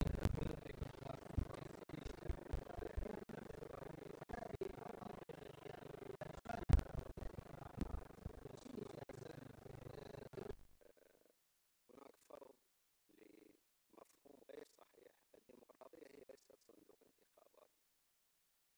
أنا اشتركت في النظام الانتخابي ابتداء في عام 21. كنت خارج البلد ومثل وجهة نظر معارضة لهذا النظام السياسي. فلما التحقنا بعد 21 وجدنا أن هناك جاب كبير بين ما تفكر به الطبقة السياسية ومفهوم الديمقراطية الحقيقي وما يراد أن يروج له في العراق. صندوق الانتخابات ليست ديمقراطية. الديمقراطية هي تداول سلمي للسلطة. الديمقراطية هي محاسبة الفاسدين. الديمقراطية هي إتاحة وتنافس بالفرص. عندنا انتخابات تجريها أحزاب لا يطبق عليها قانون الأحزاب معطل في العراق، ولذلك لا تسأل هذه الأحزاب كيف تدير حملاتها الانتخابية. بالنسبة لنا أنا أعتقد نحن كمشروع وطني وجودنا في بغداد نعتبر أنفسنا مظلة نحمي فيها الشباب الذين طالبوا يوم تشرين بأن يكون لهم وطنا، بدل أن يسمع لهم كما سمعنا قتلوا. كان مواجهتهم من النظام السياسي أنهم تعرضوا للقتل والتنكيل والتشويه ومؤامرات خارجية. فلذلك نحن لا نقول أننا يئسنا، نحن لازلنا نحاول على أمل أن يتم إصلاح هذا النظام السياسي، لأن البديل وإصرار هذا النظام السياسي أن تسير هذه المركبة بهذه الطريقة الحقيقية لا تسير، بل هي ترجع إلى الوراء. وإذا رجعنا قليلا للمحطات الانتخابية في عام 2010 سرق الاستحقاق الانتخابي. في عام 2014 كانت هناك داعش. 2018 تم حرق الصناديق أمام أعين الناس. سرقت صناديق الانتخابات في بغداد. 2021 كادت أن تحصل حرب شيعية. ولذلك هناك إصرار رغم كل هذا الذي يحصل على أنه يدفعون بهذه الطبقة السياسية، يدفعون بهذا النظام السياسي، والغرض منه استمرارهم والحصول على المكاسب. أنا أعتقد إذا لم يكن هناك جدوى حقيقية من هذا النظام السياسي فيجب أن يكون هناك مساعدة للشعب العراقي في إصلاح وضعه. Very interesting point that you're closing off on. Mr. Saleh, how do you plan to compete?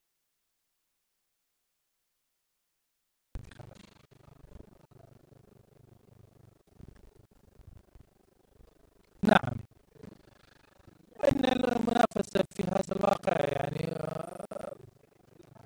ليس هناك يعني من اختيارات أخرى، ولكن المشكلة هنا عدم وجود العدالة والمساواة في المنافسة السياسية عند إجراء الانتخابات السياسية. فكما تكون هنالك حملات لجمع الأصوات يجب عليهم أن يعوا بأن هنالك مفوضية أخرى للانتخابات، هنالك شركة أخرى بيدها السوفت وير والبرامج الإلكترونية لإدارة العملية الانتخابية. أنا أتحدث عن الواقع الذي نمر به وأعطيك الصورة الكاملة. في الأيام القادمة كان هناك صحفي أجنبي جاء إلي وقال لي بأنه تم بيع 150 مليون برميل نفط خلال 15 شهرا الماضية، ولديك دلائل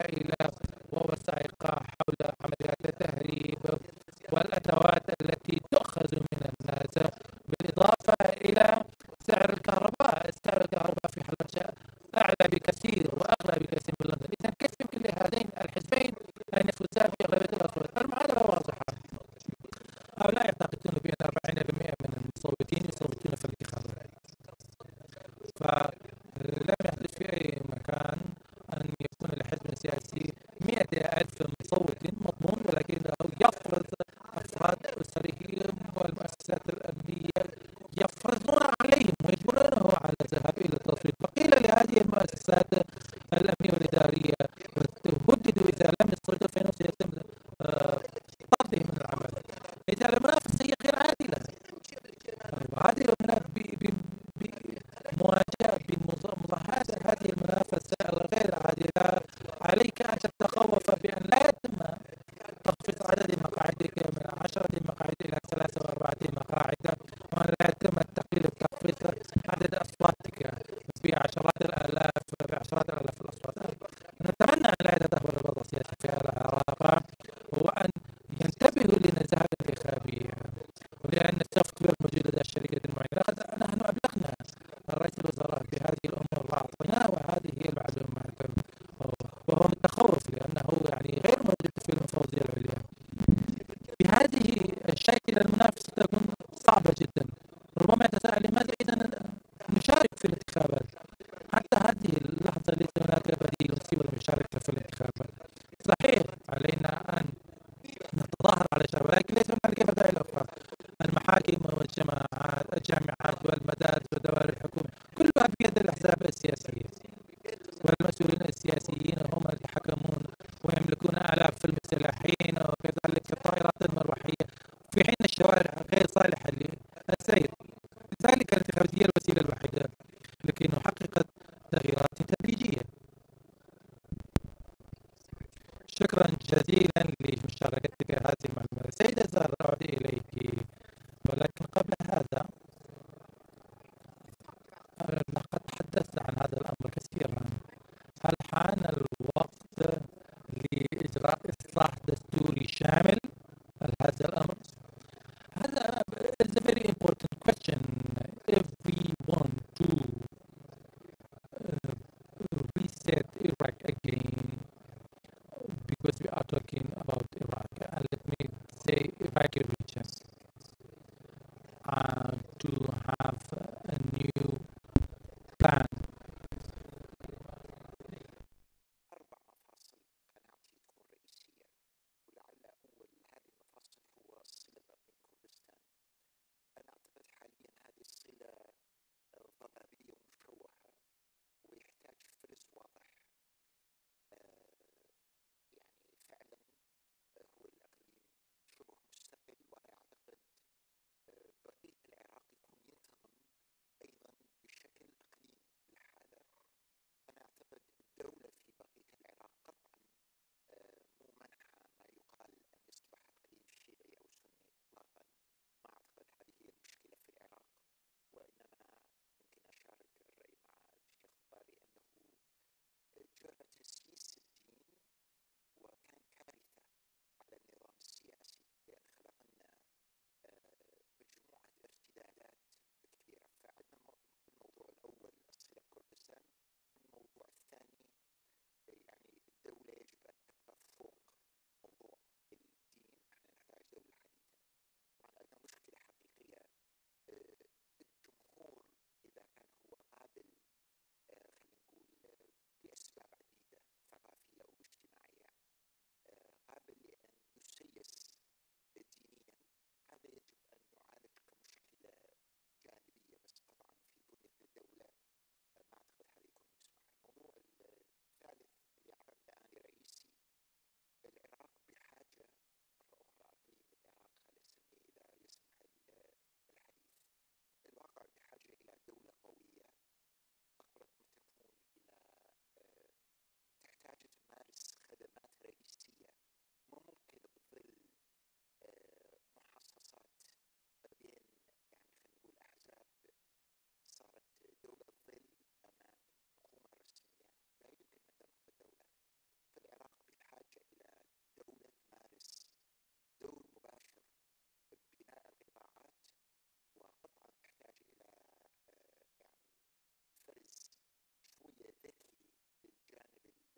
خارج النظام السياسي الحالي، أو تعتقد بأن النظام السياسي هو النظام قائم وسيكون هكذا في العراق ولم نتفق على سوى دقيقة واحدة؟ يعني على frankly speaking, actually I was not feeling comfortable. العراق مر بانخفاضات كثير من الدول ما قدرت تطلع من عندها. العراق خرج من عندها، وقف على رجله، الظاهرات صارت، خلصت، صارت انتخابات. احنا مقبلين على مرحلة اتجاه صاعد، اتجاه تطور، اتجاه مليان أمل. التمكين الشباب بتطور، حالة البلد والبنى التحتية بتطور، مثل ما الشباب اللي يذكرون فترة المعاناة ما بعد 2003. اكو شباب كانت قبل 2003 ايضا وحاولت قدر الامكان، مثل ما الدكتور ليث ذكر، كل تجربة لها سلبياتها وايجابياتها، لها اخفاقاتها، لكن أنا أشوف كل مرة على مرة كل انتخابات تصير الاخفاقات أقل، المشاكل أقل. ودليل آخر مرة هذا احنا مقبلين على الانتخابات مال هالسنة. قبل سابقا حتى يتفق على قانون الانتخابات فقرات لأشهر طويلة وصراعات كثيرة بين القوى، بين الجمهور، المقتنع الغير مقتنع. المرة المفوضية أعلنت استعدادها على تسجيل التحالفات، أعلنت استعدادها على إقامة الانتخابات، الحكومة أبدت استعدادها، قانون الانتخابي أيضا تم تجربته بشكل نوعا ما على مجالس المحافظات، كان الأهدأ نوعا ما بالنتائج بالتشكيل. هذا كله ليش ما نشوفه؟ يعني أنا مستغربة إنه إحنا نركز على السلبيات أكثر من الإيجابيات. فصفة الشباب هو الأمل. إذا إحنا ما نتطلع بأمل بالحكومة ونتطلع أمل ببلدنا وننظر بإيجابية، شلون راح نقدر إحنا نقدم شيء؟ مثل إحنا دورنا كشباب. إذا أنا اليوم أنظر إنه أنا أظل أتحدث بعنوان إنه أنا غير ممكنة، أنا ما عندي فرصة، أنا الساعة غير ممكنات، بالتالي أنا دا أغير نفسي، في حين لو أنظر بإيجابية ممكن أنا أبحث عن الفرصة وأنت أغتنم. أنا يعني هذا وجهة نظري بشكل سريع. الحكمة بالتأكيد مشاركة، نزل بتحالف قوى الدولة، تم الاتفاق على أن قوى الإطار تنزل بشكل مفرد ويتم الاتحاد ما بعد الانتخابات حسب تكوين الكتلة الأكبر إن شاء الله. Thank you. I appreciate your perspectives. And I think, when I, at the very least, am speaking to a lot of, Iraqis, it's not so much that they want to focus on the bad, it's that والسلبية. إذا لم تكن هنالك التركيز هنا على النقاط السلبية من الضغط عليها وتحقيق النقاط الإيجابية، لأنه فإن لمدة 4 سنوات القادمة يعني لن نكون في وضع أفضل. لذلك علينا أن نمضي قدما لمعالجة القضايا والمشاكل العالقة، وهذه مشكلة التحدثية، أحد المشاكل التي بحاجة إلى تطور. كان هنالك مناقشات طويلة ومحادثات كبيرة بهذا الشأن وبين الأطراف السياسية، وفوق كل ذلك لم يكن هناك مجال للعراق للقيام هذا الإصلاح وللخروج من هذه الأزمة، واللاعبين الآن هم يقومون بالمخاطرة الكبيرة.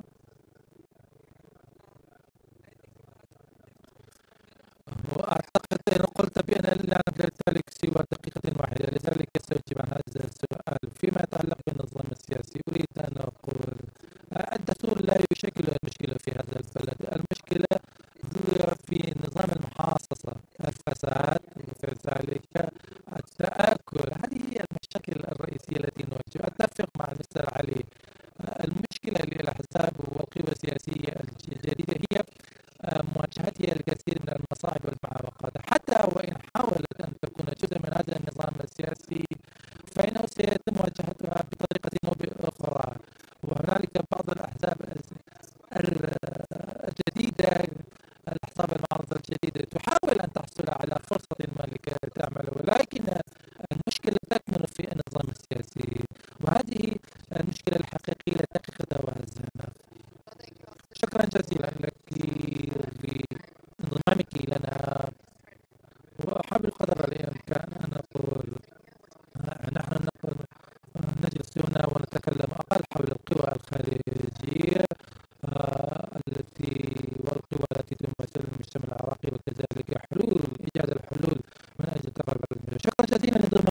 شكرا لك.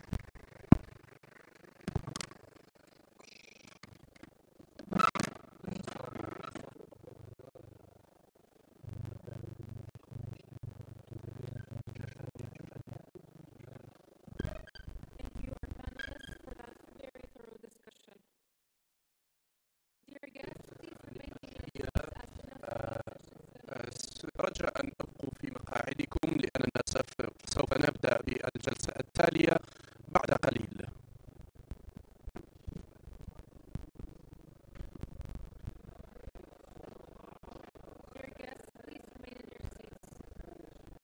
رجاء أن ابقوا في مقاعدكم وفي أماكنكم، سوف نبدأ بعد قليل.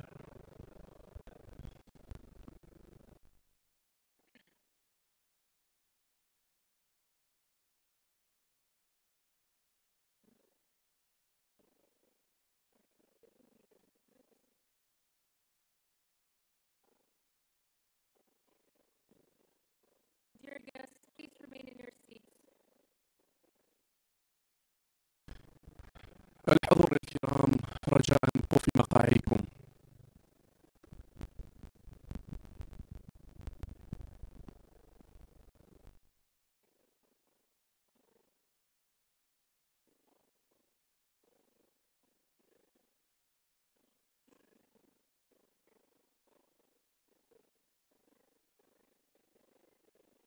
Dear guests, our next panel will begin momentarily. Please remain in your seats.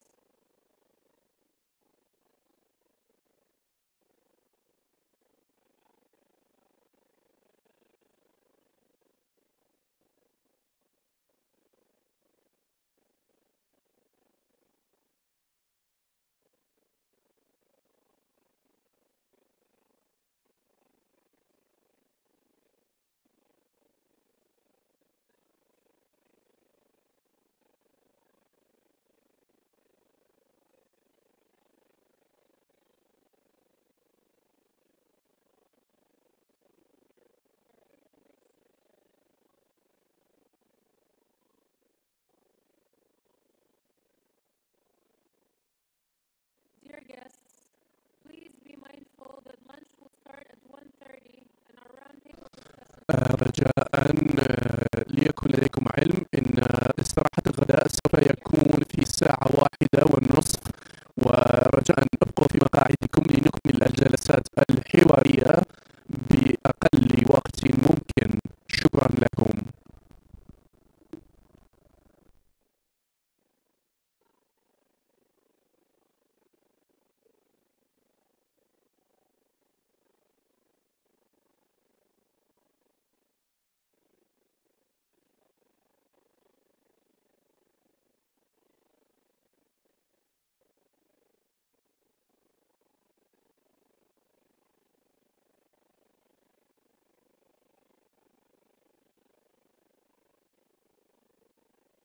Ladies and gentlemen, please return to your seats.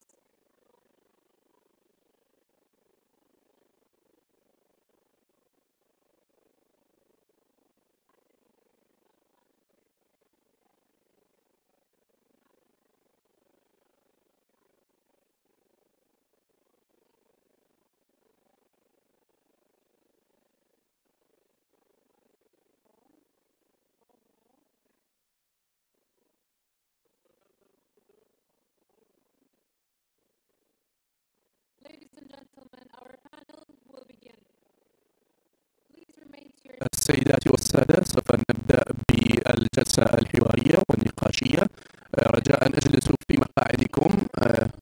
سوف يبدأ هذه الجلسة النقاشية بعد قليل.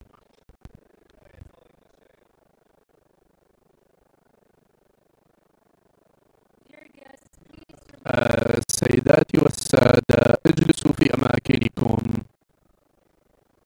We're about to move to our next session. Please remain seated. سوف نبدأ بهذه الجلسة حسناً.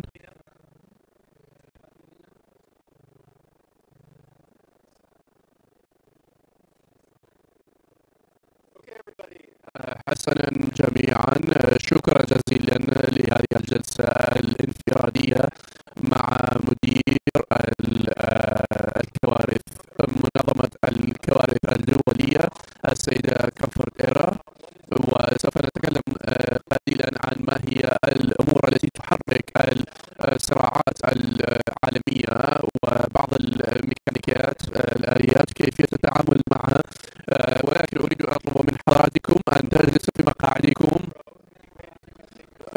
الأشخاص الموجودين في الصفوف الأولى رجاء أن تجلسوا في مقاعدكم.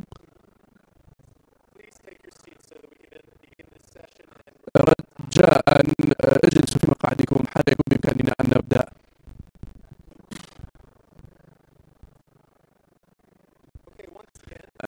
إذا سوف أقوم ببدء هذا. أنا ينضم معي السيد دكتور إيرو كومفورت إيرو، وهم من الأولين وفي القمة في الدفاع عن ما هي الصراعات وكيفية، وصعب جدا أن نقوم بإبقاء الهدوء مع الجميع، ولكن مثل ما قلنا البارحة في أول جلسة هنالك الكثير من الصراعات حول العالم، وهذه ربما حسب بعض البيانات توضح لنا أن هذه ربما تكون صعبة نوعا ما. ربما نقول في بعض الأحيان أن هذه الأمور ربما بعض الأمور الجيوبوليتيكية هذه لديها صلة ببعض. نعم، أولا شكرا جزيلا لدعوتكم لي لهذا الملتقى، وأيضا أنا أعتذر عن عدم قدومي العام الماضي السنة الماضية، ولكن هذه السنة تعلمت الكثير من الحوارات التي هنالك إحصائية واحدة أود أن أشاركها معكم، ربما سوف تساعدنا في هذا نقاشنا. وفي الصراع الذي حدث منذ 30 سنة، وأيضا في 2000 و2024 كان أسوأ سنة في هذه الأمور بعد الحرب العالمية الثانية. وهذه إذا كنا نسأل أنفسنا لماذا كان هنالك هذا الصعود الكبير في الإحصائيات، ذكرنا أن العام الماضي كان فيه أكبر نسبة من الصراعات العالمية، أكثر من 159 صراعا. وما هو الأمور التي ربما تكون دورا فاعلا أو عنصرا فاعلا في هذا المنطقة لهذه الصراعات، وسوف نناقش هذه الأمور في الاجتماع الربيعي في العاصمة واشنطن في الفترة القادمة. وهنالك بعض الحقائق التي بعض الصراعات الجيوبوليتيكية ولكن سوف أقول إن هنالك ليس هنالك خط متوازي لهذه الصراعات، وربما هذه لماذا تدوم هذه الصراعات إلى هذه الفترة الطويلة هي المشاكل الجذرية أو جذور هذه الصراعات، وأيضا هنالك بعض الصراعات لأننا لا يجب علينا أن ننكر الصراعات الجيوبوليتيكية. ونعم لدينا صراع ولدينا كارثة خاصة ببناء السلام، وهنالك الكثير من الأطراف والكيانات يقومون بالقيادة، وأيضا ربما بسبب هذه العناصر الكثير من الصراعات التي تحدث على سبيل المثال في جنوب السودان. إذا ألقينا على السودان ما هي الصراعات التي كانت من الممكن أن ينهى إذا كان هنالك الكثير من الأطراف الخارجية مشتركة في هذه العملية لإنهاء هذا الصراع. ولكن عندما يكون هنالك الأطراف الخارجية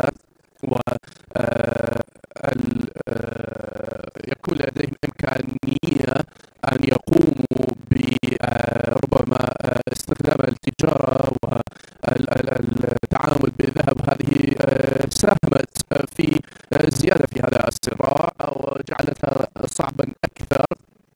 ولكن الديناميكيات والآليات المحلية والإقليمية مهمة لا يزال. وربما أيضا موضوع اليمن، ربما هناك الكثير من الأطراف التي مشتركة في هذا الصراع، وهذه ربما تحرك هذا الصراع، وأيضا ربما في بعض الأطراف تأخذ دورا وسطيا أو توسطيا بين الأطراف.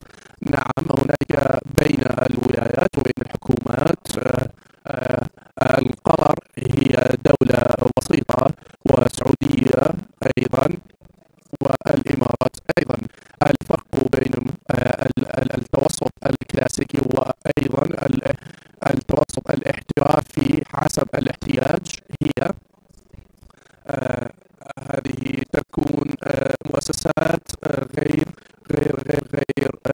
حكومية أو مؤسسات الأمم المتحدة، البعثات الخاصة، وربما يكون لديه في بعض الأحيان الأطراف الحكومية لديهم جانب مستفيد من هذه الصراعات، وهنالك فائدة بالنسبة لهم. وأنا دائما أقول إن الطريق لحل هذه الصراعات هي يجب أن نضمن أن الأشخاص الذين لديهم أو الأطراف الذين لديهم مصلحة في هذا الصراع ليس فقط المشاكل، بل أيضا يجب أن نقوم بحل هذه النزاعات أيضا.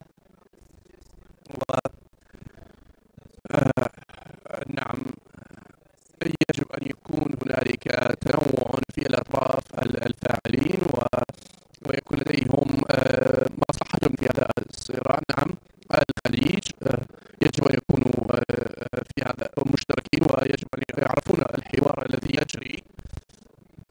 وأيضا واليمن موضوعها يجب أن يتم حلها بإشراك دول الخليج، ولا يمكننا أن نترك الإمارات على سبيل المثال ولا ندخلهم في هذه العمليات والإجراءات. وأعتقد فهمنا لهذا الموضوع هو جزء لحل هذه النزاعات والصراعات والمشاكل. نعم، مجموعة الكارثة الدولية وتقاريرهم عبر السنين وفي الولايات المتحدة والأوروبا، وهم ملتزمين بهذه الطرح هذه الأفكار، وأيضا الأطراف الإقليمية بدعم من الأمم المتحدة.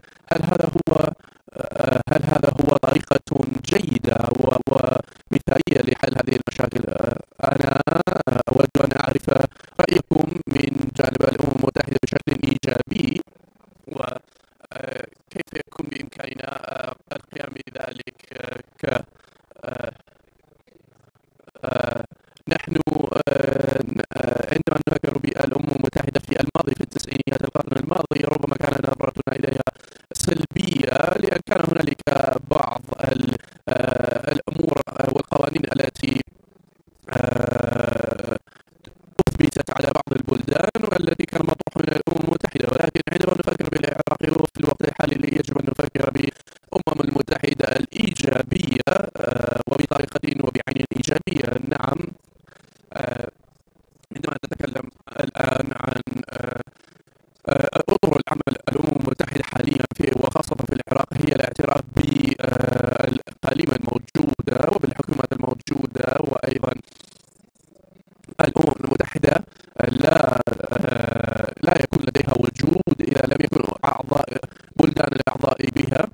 وعندما نتكلم عن أنا تجربتي في السودان وفي ليبيريا وكانت في غرب أفريقيا، وأيضا عندما نتكلم عن الحكومة الأفريقية وحكومات الأفريقية، الأمم المتحدة يجب أن تعمل دبلوماسيا وسياسيا للوصول إلى حلول لهذه الصراعات والنزاعات، ولديهم أدوار كبيرة وأيضا سلطة في هذه المنطقة. وأعتقد أنه هو الواقع أن مجلس الأمن أيضا يجب أن تأخذ فكرة إن موضوع إيجاد حلول أمنية ربما تصبح غير ممكنة. وأيضا النزاعات بين الصين والولايات المتحدة، وأيضا إذا لم ربما ليس الجانب الأول هو مجلس الأمن.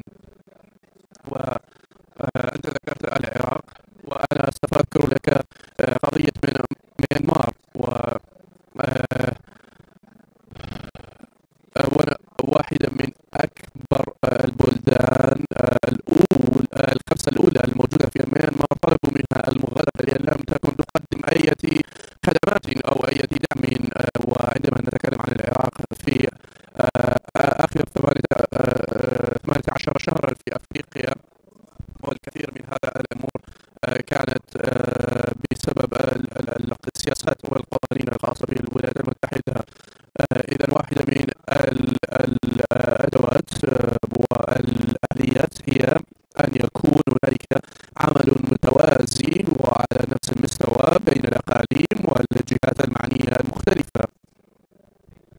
إذا أخذنا غزة على سبيل المثال، وإذا كان بإمكاننا أن نستخدم مصطلح غزة ما بعد الحرب، إذا كان بإمكاننا أن نستخدم هذا المصطلح قريبا، أتمنى ICG والكثير من الجهات الأخرى المعنية، ويجب أن يكون هنالك لديهم أدوار إقليمية، ولكن لم يكن ليس واضحا بالنسبة لي ما هي، وليس واضحا لأي أحد ما هي أدوارهم في هذه المنطقة فيما بعد الحرب وماذا سوف يفعلون. نعم، عندما نتكلم عن الهندسة الإقليمية هذه يجب أن نقوم بكشفها وأن نقوم بالتطرق إليها، وربما سوف يصبح صعبا فيما بعد. ونعم، هنالك بعض الأمور التي تهدف نحو هذا المجال، خاصة بين التحالفات والنقاشات والحوارات التي حدثت بين العراق والسعودية وعمان أيضا. وعلى سبيل المثال هذه الأمور ربما يأخذونها بأننا لسنا دورا فعالا وشريكا فعالا، وهذا يعتمد أيضا على الإقليم الذي نعمل فيه بكيفية إدارتهم لنفسهم. ومثل ما تقول إن أول شيء لنتخذ الإجراءات خطوة بخطوة، أولا هي إيقاف النيران والوصول إلى إيقاف النار، وبعد ذلك هنالك محاولات متعمدة لنقل وتهجير الناس من غزة. وهذا كيف يكون بإمكاننا بناء هندسي للأطراف المعنية والمشتركة بأن يكون هنالك حوار فيما بينهم. وعندما نحن نرى تهجير ونقل للناس من أراضيهم ودفعهم خارج أراضيهم متعمدا، أنا كيف يكون بإمكاننا التعامل مع هذه عدم الثقة أو هذه النزاعات ما بين الأطراف؟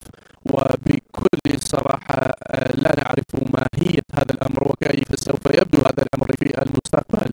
هنالك موضوع قريب مني بالنسبة للجامعة الأمريكية ومؤسسة آيرس، ونحن نقوم بالكثير من البحوث على أرض الواقع ودراسات، وهنالك طريق ربما ضيق لكيفية فهم الأوضاع المحلية والإقليمية وشبه وطنية، وأيضا هنالك الكثير من الأسئلة يتمحور حول إذا نحن نعيش في هذا العالم المليء بالنزاعات والصراعات، الدراسات ربما تكون في إطار عمل مؤسسي وفي رسم سياسات وأطر العمل والICG، مع أن الجمهور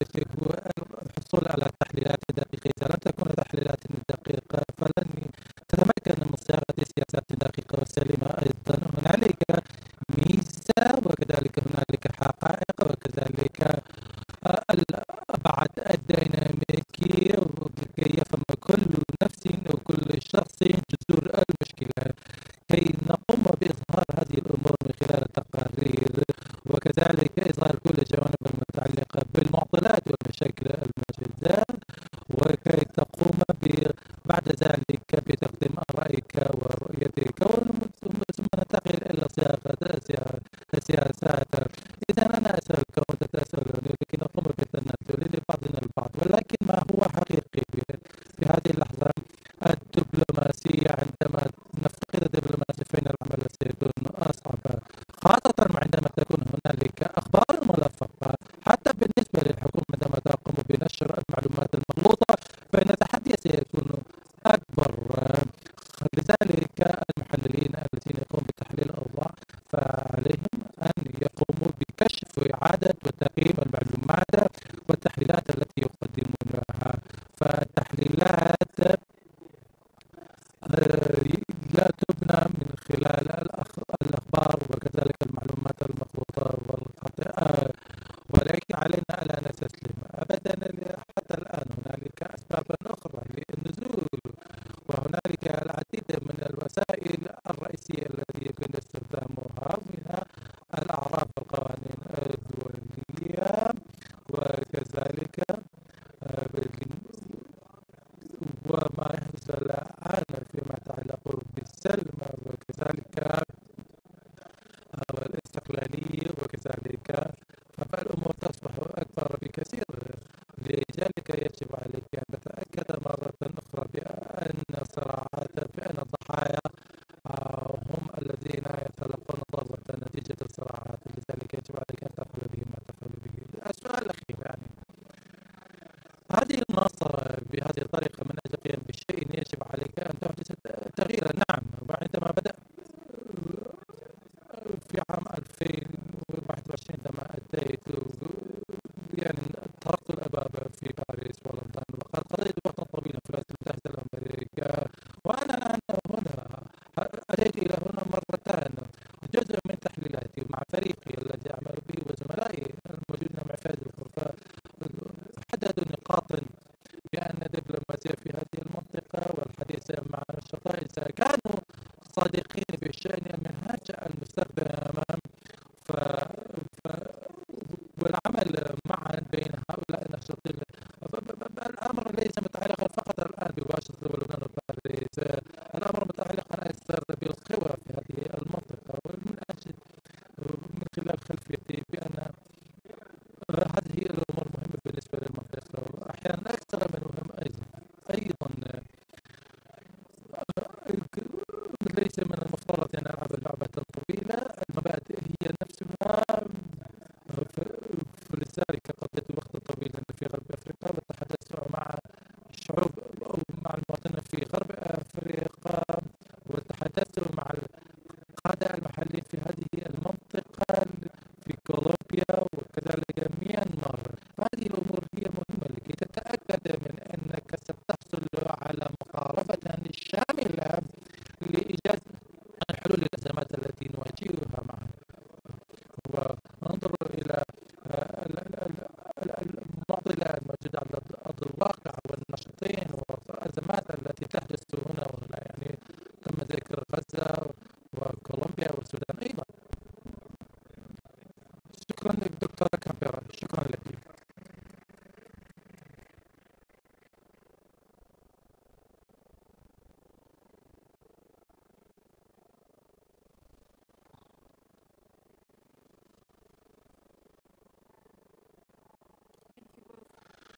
شكرا لكما لهذه الجلسة المؤثرة. الآن ننتقل إلى التحديات الصحية وكذلك تغيير المناخي.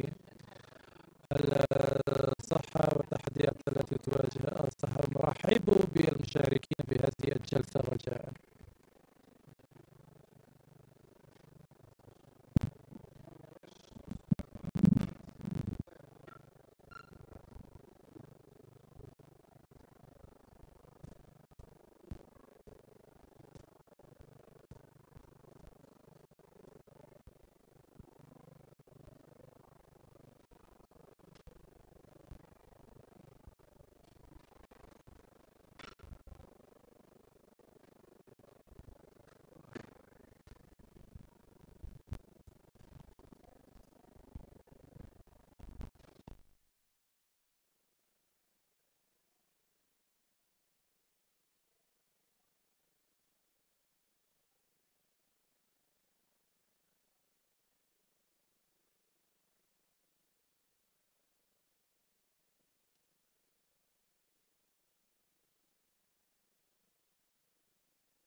نبدأ خلال دقيقة واحدة، رجاء أن اتخذوا أماكنكم خلال الساعتين القادمتين لكي تكونوا على دراية. هذه الجلسة هي الجلسة الأخيرة في هذه القاعة. في الساعة 1 سنتناول جلسة الغداء، وبعد ذلك السياسات العامة، وسيكون لدينا قاعتين مختلفتين خلال الغداء. المتطوعين هنا وسيقومون بإرشادكم إلى القاعتين الأخرى للطائلة المستديرة. هذا الأمر موجود في الأجندة، يمكنكم الاطلاع عليها على الأونلاين. رجاء أن اتخذوا أماكنكم وجلسوا في مقاعدكم.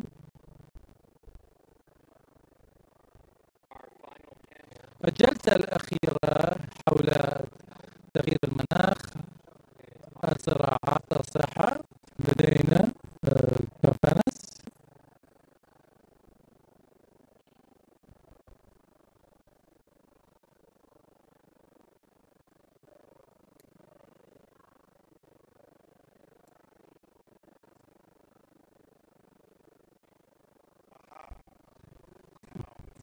الآن، يعني الميكروفون يعمل. شكرا معك لترحيبك الحار بنا، وكذلك نشكر الجامعة الأمريكية لدعوتنا لهذه الملتقى والمشاركة في هذه الجلسة الرائعة للمناقشة. اليوم سنتحدث عن بعض القضايا: تغيير المناخ، الصراع، الصحة، وبطريقة أخرى بشيء آخر سنتحدث عن الجنون الذي يحدث، وكذلك كيف إيجاد الحلول لهذه الأزمات التي تواجه العراق.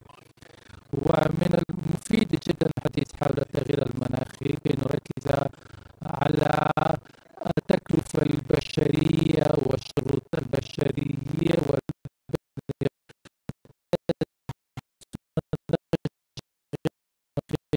بشكل سريع على المستوى العالمي، ومن أجل التغيير والتوجه نحو الحلول التقنية. وعندما تتحدث على المناخ تتحدث عن بعض الأزمات والمشاكل التقنية والمشاكل السياسية والحلول أيضا. سؤال موجه لجميع المشاركين، لكل واحد منهم دقيقة 3 دقائق كي أن نعود إليكم بعد ذلك ونجري النقاش. في البداية سنكون مع وزير البيئة العراقية السيد هلو مصطفى العسكري. نتشرف بوجوده معنا على اليسار مني. عندما نتحدث عن أزمة المناخ نواجه هذا المفهوم الغامض: الجفاف، الصراعات، والأزمات المناخية التي تواجه العراق، من جفاف المياه وكذلك مشكلة الزراعة وأزمات أخرى مرتبطة بهذا الأمر.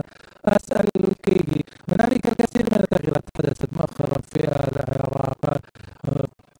حدثت هذه الأزمة لأول مرة في العراق، ويعني نشاهد هذه المرة أو مؤخرا أولوية تعطى للمناخ والتغييرات المناخية، وأنتم وزير وزارة البيئة. أسألكم يعني سؤالا: السياسيون أو الساسة يضعون هذه الأولويات، ما هي الخطوات أهم خطوتين التي يمكن اتخاذهما لحل هذه الأزمة من أجل معالجة القضية والمشكلة؟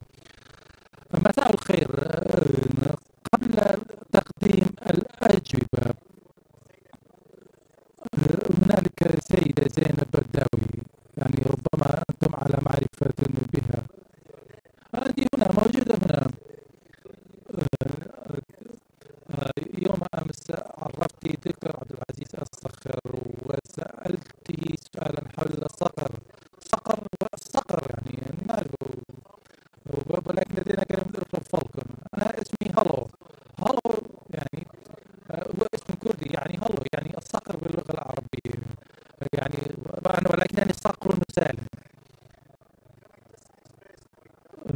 أريد أن أعبر عن شكري وامتناني لسعادة الدكتور برهم صالح، أخي وصديقي ورئيسي السابق من 2010 إلى 2012. عملنا معا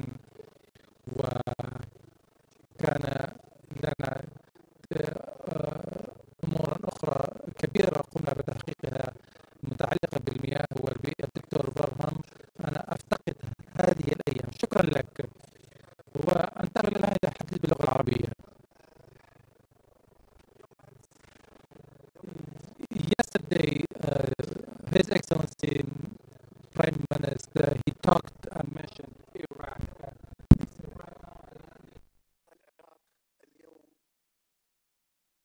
في موقع آخر. العراق كان في عزلة ومنفصل عن المجتمع الدولي، ولكن العراق يتمتع بالسيادة في المنطقة وله دور فعال، حتى في دوره فعال إلى درجة الوسيط في النزاعات والخلافات في المنطقة، مما يدل على استقرار العراق سياسيا، اقتصاديا، زراعيا وحتى بيئيا. التحديات التي تواجه العراق هي تحديات كبيرة، ويعتبر العراق من أحدى الدول التي تعاني وأكثر تضررا بالتغيرات المناخية، من حيث ارتفاع درجات الحرارة، من حيث قلة وشحة المياه، وتراجع ملحوظ في التنوع البيولوجي، تراجع ملحوظ في نسبة المناطق الخضراء، وكذلك ازدياد عملية التصحر. هذه الأسباب كلها أدت إلى مشاكل، خاصة مشاكل صحية وإلها علاقة بالأمراض التي تنتشر غالبا من خلال العوامل البيئية اللي هي الماء والهواء والتربة. قبل فترة أعتقد في الأسبوع الماضي كان أكو عاصفة صحراوية، عاصفة رملية، فأدت إلى إدخال حسب إحصائيات وزارة الصحة العراقية إلى إدخال 1800 شخص إلى المستشفيات يعانون من مشاكل تنفسية، مثلا اسمه الربو مثلا. فهذه مشكلة. المشكلة الأخرى مشكلة نزوح الناس من القرى والأرياف. مثلا أنا أتذكر قبل عام كان عندنا جفاف، فالقرى والأرياف في منطقة دربيان نزحوا إلى مناطق حرشة والشارزور، لأنه المراعي ما كانت متوفرة، فراحوا أخذوا مواشيهم من هناك، فصارت مشكلة كبيرة، مشكلة change في الديموغرافي، يعني تغير في ديموغرافية المنطقة. ونفس الحالة بس بالعكس وردت في محافظة ديالى، كان في هناك أمطار غزيرة مما أدت إلى سيول وأدت إلى جرف قسم من هذه القرى والأرياف اللي موجودة في المنطقة، وبالتالي زحف الناس إلى مناطق أخرى كتغيير هم بديموغرافية المنطقة. ماذا عمل العراق في هذا الشأن؟ العراق على مستوى الدولة له وثائق وطنية، مثل المساهمة المحددة وطنيا، وثيقة التكيف المحلي، وثيقة التكيف الوطني، وثيقة التغيرات. والعراق عضو في المبادرة التحالف من أجل البيئة والصحة مع WHO، وكذلك في مستوى التغيرات المناخية العراق مساهم مشترك وفعال في كل الكوبات، الكوب 28 في دبي، كوب 28 في أذربيجان، وكوب 30 اللي راح ينعقد في البرازيل. أنا قبل أسبوعين رأست الوفد العراقي في برلين بحضور 40 وزراء من دول العالم لإقرار منهج واستراتيجية الدول في كيفية التعامل مع التغيرات المناخية ومواجهتها في برلين. فالعراق Yes, sure, sorry. فالعراق يترأس حاليا 77 دولة. More than or around 70 countries in this conference. شكرا جزيلا لك. قدر إجابتك. ننتقل إلى الدكتور عبد الكريم، وهو مدرس كبير مساعدي وكبير مدرسين في جامعة كين كوليدج.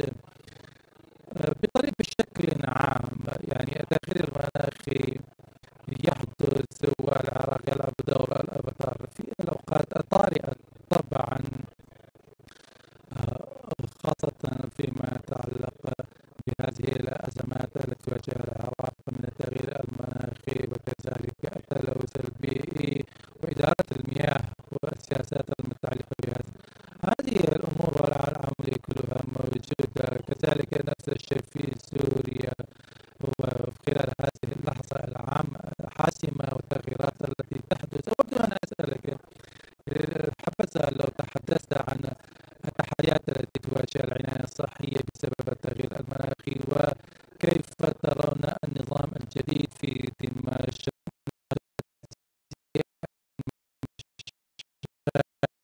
التي تؤثر على الرعاية الصحية. في 3 أو 4 دقائق لو سمحت. سأحاول. شكرا جزيلا لكم مرة أخرى لإتاحة الفرصة للمشاركة في هذه المناقشة في الجامعة الأمريكية الدكتور برهام الدكتور ماكا.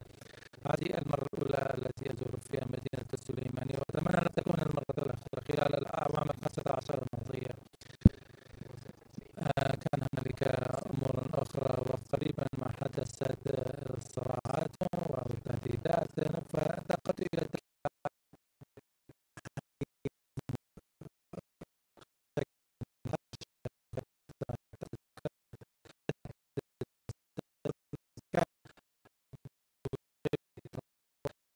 فسوريا واجهت مشاكل ومرضى وأوبئة كبيرة مثل كوليا وموتى،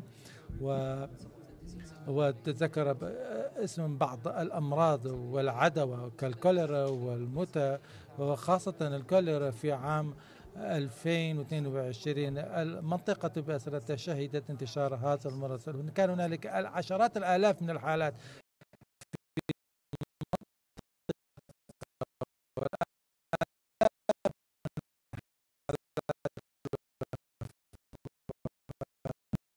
وسوريا لم تكن على حالة الاستثنائية، وذلك بسبب انهيار النظام الصحي. سوريا لم تتمكن من الاستجابة لهذه الأزمة لكي تقوم بحلها، وإذا كنا بحاجة إلى التفكير فيما يمكن القيام به لحل هذه التحديات، علينا أن نفهم التحديات التي تواجهنا والصراع والثورة التي امتدت في سوريا. النظام الصحي كان نظاما صحيا مركزيا بشدة، وهذه المركزية الشديدة كانت تواجه الكثير من اللامساواة والفساد، وإذا كان هنالك تحديات تواجه بعض المناطق بعينها، مثلا وفقا للمؤشرات والادوات والمعايير التي يتم الاستناد اليها. على سبيل المثال في محافظة الرقة كان هنالك تحديات كثيرة مثل شحة المياه والجفاف، وكذلك عدد الأسرة في المستشفيات الموجودة. في عدد الأسرة كان من 3 إلى 4 إجن، هذا العدد كان قليلا جدا مقارنة بعدد الحالات المرضية، وبسبب الصراع الذي كان موجود لنا منذ ديسمبر 8 من ديسمبر حتى الآن. هذا النظام لا زال موجودا، النظام المركزي في العناية الصحية، وهنالك عدم ثقة في الكثير من المناطق، وكذلك قلة في الإمكانيات والقدرات الموجودة، وكذلك انتشار الفساد. فلذلك نحن بحاجة إلى زيادة عدد الخبراء، وكذلك من أجل القيام بالتدخلات السليمة لحل هذه التحديات. لذلك النظام الصحي في الغرب مختلف تماما، في غرب سوريا مختلف عن النظام الصحي الموجود في الشمال والشرق السوري. من أجل إذا نحن بحاجة إلى إجراء تدخلات من أجل تقليل الفوارق لكي يكون هنالك خطة والصياغة لخطة الصحية ثم تطبيقها من أجل تحقيق الازدهار والتطور. هل يمكنني أن أسألك بشأن هذه الانقسامات والتجزئة في النظام الصحي؟ هل هنالك أمثلة صحية من أجل كيف على المستوى المحلي من أجل تطوير النظام الصحي بالاستناد إلى عمل الخبراء والمختصين المحليين، أم أن هذا السؤال هو سؤال متعلق بالموارد المتاحة أمام السلطات والمنظمات العاملة في هذا المجال؟ يعني أقول أنه يحتوي على الاثنين. لديك النظام السياسي الجديد في سوريا، والناس يفكرون بأن هناك ثلاثة مناطق مختلفة للسيطرة شمال شرق سوريا ومناطق أخرى في الشمال، وكذلك المنطقة التي يسيطر عليها النظام الحالي الجديد. هنالك ثلاثة أنظمة مختلفة لإدارة شؤون البلاد. في المنطقة التي كان يسيطر عليها نظام الأسد والأمور كانت تدار من قبل حكومة دمشق والنظام الآخر، هي منطقة تكافح وتحارب الفساد وتطالب باللامركزية. ولدينا السويداء ودرعا في جنوب سوريا، وهناك نظام مختلف في السويداء. هنالك تطورات على المستوى المحلي ولكن بدعم من الجالية الموجودة في الخارج. لذلك نحن بحاجة إلى الاستقاء الدروس بهذه المنطقة. في درعا هنالك مشروع سياسي مختلف عودة، وكذلك بعد الوساطة التي تم القيام بها من قبل الروسيين. وقبل 3 أيام بشكل صدفة كان هناك زيارة لشرع لأبو ظبي. وفي شمال سوريا هنالك نظامين مختلفين. في إدلب هنالك نظام، هنالك أطباء محليين قاموا بتنمية وتطوير نظام صحي محلي، ولكن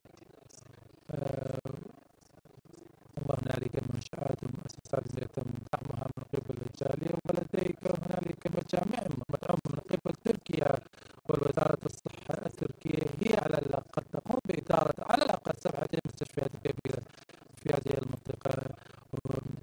وهنالك الكثير من الفرق المحلية العاملة. وهنالك أخرى من ناحية أخرى هنالك نموذج استثنائي مختلف تماما في الشمال والشرق سوريا. وحتى هنا كان هنالك نظام يتم إدارته من قبل النظام الصحي الموجود في سوريا. هنالك الكثير من الاختلافات، وهنالك الكثير من الاختلافات التي يجب علينا أن نسلط الضوء عليها، لأن هذا سيؤدي إلى حدوث تحديات مختلفة. وهنالك دروس يمكننا أن نستفيد منها من هذه العوامل المختلفة والتوقعات الموجودة إثارها لحلها في كل منطقة على حدها، ووضع الخطط المناسبة لضبط النظام الصحي للمستقبل. ننتقل إلى الدكتور كاغاز فيما يتعلق ببرنامج السلام التابع للأمم المتحدة في مناطق صراعات. حسب معلوماتي نسمع الكثير عن المناخ والصراعات، وكذلك التورط في الصراعات، وكذلك التغييرات المناخية. ولقد تحدثتم عن التغييرات السكانية بطريقة ما يعني ربما تكون مرتبطة بالتغييرات المناخية. وأنا شخص يعني أشعر بالشكوك، يعني يراودني الشكوك حول كيفية الارتباط بين هذه المشاكل والأزمات المختلفة، خاصة أزمة التغيير المناخي وكذلك صراعات، وكيف ترتبط هذه الأمور كلها مع بعضها البعض وتؤثر على العراق.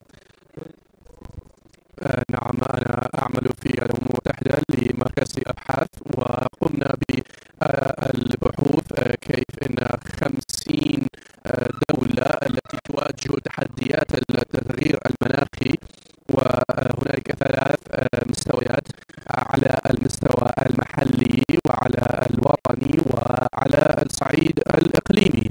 والأمور التي نعرفها هي هنالك نقاط رئيسية في هذه ال3 مستويات، وهنالك أيضا بعض الأمور التي ربما بإمكاننا أن نقلل المخاطر. على سبيل المثال على الصعيد المحلي هي الموارد الطبيعية الموجودة وشحة المياه وهذه الأمور، وهذه تزيد من النزاعات والصراعات على الصعيد المحلي والكثير من النزوح. وأيضا وفي بعض الأحيان هنالك بعض الجوانب في العراق على الصعيد المحلي هي الجماعات المسلحة، وأيضا هل هذا يكثر من الاحتمالات احتمالية رجوع داعش فيما إذا استمرت هذه التغييرات المناخية والتي سوف تؤثر على سبل المعيشة ووضع المعيشي في البلد. وأيضا ربما هنالك توظيف ويكون هنالك اندماج لهؤلاء الأشخاص مع هذه الجهات المسلحة والمجاميع المسلحة.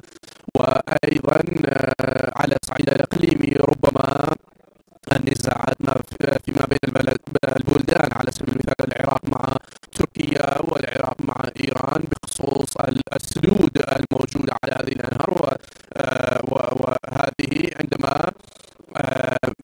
عندما يكون هذين الأمرين مندمجين سوف يكون هنالك تأثيرات وصعوبات، تحديات من الأعلى إلى الأسفل ومن الأسفل إلى الأعلى. بقصدنا بذلك ربما هنالك بعض المواضيع التي ربما فيما بين الحكومتين الموجودتين في العراق، ما بين حكومة الإقليم والحكومة الاتحادية بخصوص موارد المياه.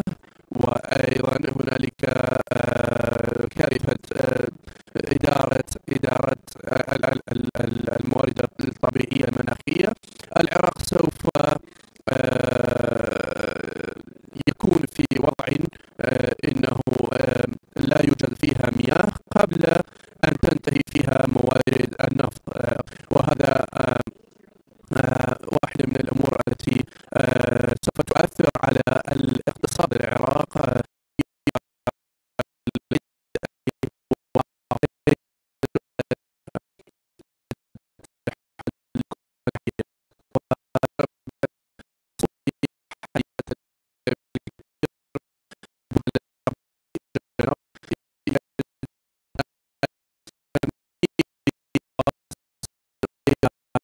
يجب أن هنالك خطط مستقبلية طويلة الأمد ولا نرى هذه الخطة في العراق.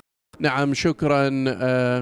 وأيضا هنالك كتاب كبير وبيتر كان لديه الكثير من العمل الميداني، وأيضا قام بكتابة هذا الكتاب عن التغييرات المناخية، وأيضا كان لديه دور في الحزام الأخضر في بغداد. وهل بإمكانك أن تحدد بالطريقة المحددة أن تذكر لنا ما هي خطط العراق بالنسبة للتغييرات المناخية وأن تربطها بالموضوع الأساسي لهذا الجلسة الحوارية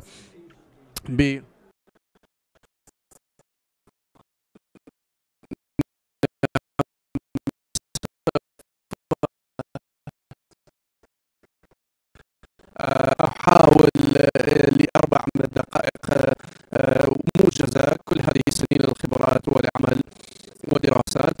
نعم، عندما في 2014 و2017 وعملت في الكثير من صلاح دين وأنبار ونينوى، وكان هنالك فكرة أن داعش استفاد كثيرا من السيطرة والاحتلال على الأراضي الزراعية، وأيضا كان بإمكاننا أن هذه القرى الزراعية التي هنالك شحة المياه فيها، وكان هنالك جنود من داعش أكثر في المناطق التي ليس فيها موارد طبيعية أكثر من غيرها، والمناطق التي كان فيها شحة في المياه وشحة في الأمطار وعدم توفر الموارد الطبيعية للمعيشة أدرجت واستخرجت الكثير من الجنود في الجنود المسلحة وأيضا في مجاميع داعش الإرهابية. وهذه يجب أن تؤخذ بعين الاعتبار. وفي نفس الوقت أنا عملت في الأهوار وكيف أن كالكثير من التحالفات الداعشية، وكان هنالك بعض المجاميع المسلحة في الأهوار كان لديهم أفكار مشابهة. وأيضا عندما نتكلم عن جودة المياه وقلة المياه واعتمادهم على صيد الأسماك، والمجتمع كان لديهم شحة في الوصول إلى المياه الصالحة للشرب، وربما سوف يكون لديهم إمكانية أن يكون هنالك إمكانية دخولهم في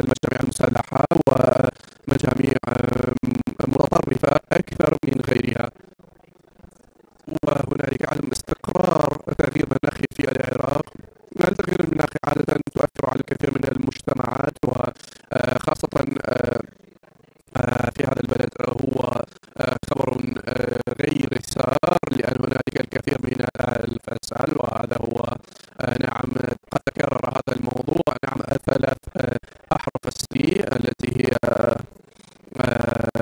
رأيت أن الكثير من المجتمعات التي أخرجت منها الكثير من المقاتلين داعش، وأيضا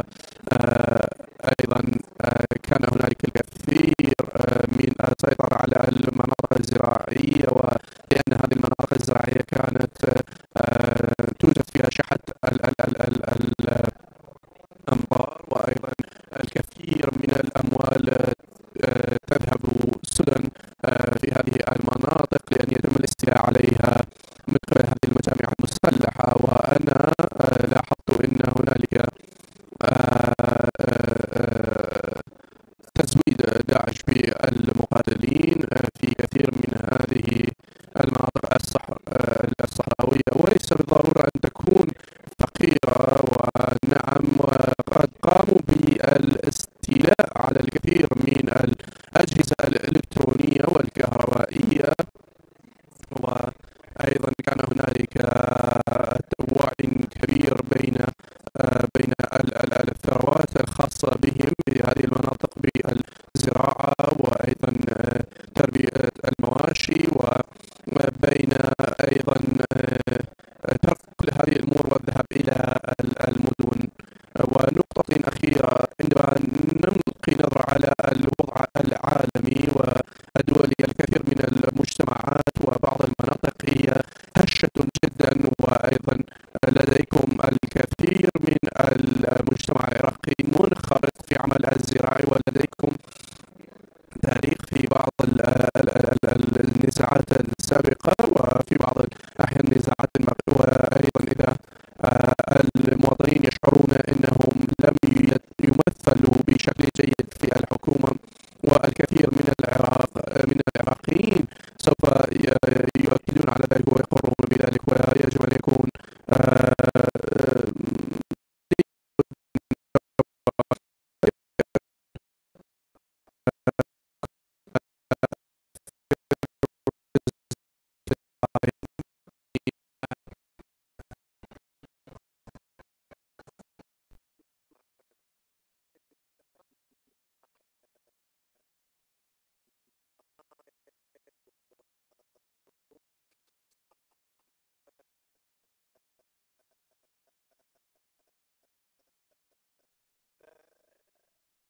الحمد لله اللي أنا أشوفه اليوم العراق في مستوى آخر، أنه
دكتور عبد الكريم، أود أن أسألك عن تعلمت من عملك في العراق، ونحن نتكلم بشكل عام هذا التنسيق المناخي والتغيير المناخي، وعندما نتكلم أيضا عن خبرتك في مجال الكوارث الصحية، كيف يكون بإمكاننا التخطي والابتعاد عن الأخطاء، وكيف يمكن أن نبني على الأمور الإيجابية التي قد أنجزناها.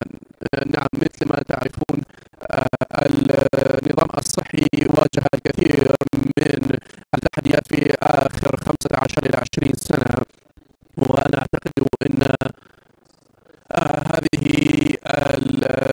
هذا النظام الفيدرالي الذي تم بنائه بعد 2003 ويجب أن نضمن حقوق جميع المواطنين، ما تم كتابته في دستور 2005، وهذا قام برسم خارطة الطريق لكيفية معرفة ما هي المسؤوليات والأدوار على الصعيد الإقليمي والوطني، وأيضا الخطة الصحية وتصميم الأجندة الصحية وكيفية تنفيذ هذه الخطة. أعتقد أن هنالك بعض النجاحات وقصص النجاح، وإذا نظام المراقبة التي تم ببنائها إقليميا في إقليم كردستان العراق، وهذه تكون مكملا لما موجود من النظام الرقابي في بغداد. وهذه النجاحات بالرغم أننا كنا متأخرين عن في 2013 و14 بعد 10 سنوات من الحرب، أو من 2003 وأحداث 2003 هنالك الكثير من الأنشطة والخطوات التي حدثت في الماضي، وأيضا ما حدث في 2007. كل هذه الإجراءات والخطوات وتم الموافقة عليها من قبل البرلمان العراقي. نعم، يجب أن نأخذ بعين الاعتبار كل هذه التحديات التي مرت بها العراق فيما سبق، وربما أن نستفاد من هذه القصص في التعامل مع ما يحدث في سوريا وما هو متوقع في المستقبل في سوريا. وهنالك لا يجب أن يكون هنالك نقاشات وحوارات مجتمعية، وأن يكون هنالك ملاذ آمن للتكلم بهذه الأمور بشفافية وبصراحة. وأيضا في آخر 5 سنوات كان هنالك مؤتمر سنوي بخصوص الصحة وتأثيرات التغيير المناخي على الصحة، ونعم وقمنا بتنفيذها في حسكة أيضا، وأن يكون هنالك حوارات فنية ويكون هذا الجانب أسهل بكثير بما أن نقوم بالقيام وتنفيذ حوارات سياسية. نعم، أسمع الكثير من المبادرات الدبلوماسية بين غزة وإسرائيل وبين أقاليم أخرى يتم الاستعانة بالخبراء، وهذه هي أمر جيد، ولكن السياق عندما يكون هنالك تفريق كبير أو المجتمعات النازحة أن يعمل مع بعض على صعيد المجتمعي، يعمل مع بعض على سبيل المثال على موضوع الصحة أو على موضوع الأخرى. نعم، أعتقد أن هذه عبارة عن مناقشة أو نعم كان هنالك مبادرة باسم الصحة كجسر لربط الأواصر، ولكن كان هنالك مبادرات للبناء السلم المجتمعي. وعلى سبيل المثال عندما تم انتشار وباء الكوليرا كان هنالك أنظمة صحية للتعامل مع الأمر، وأيضا يجب أن نفكر بالسلام المجتمعي والسلم المجتمعي وكيف بإمكاننا أن نجمع المجتمعات المختلفة مع بعض. وعلى سبيل المثال مدير الصحة في أدلب وأيضا مع دائرة الصحة في قامشلو بأن يجتمعوا مع بعض، وفي بعض الأحيان هذه الحوارات أنتجت المشاريع المشتركة وأيضا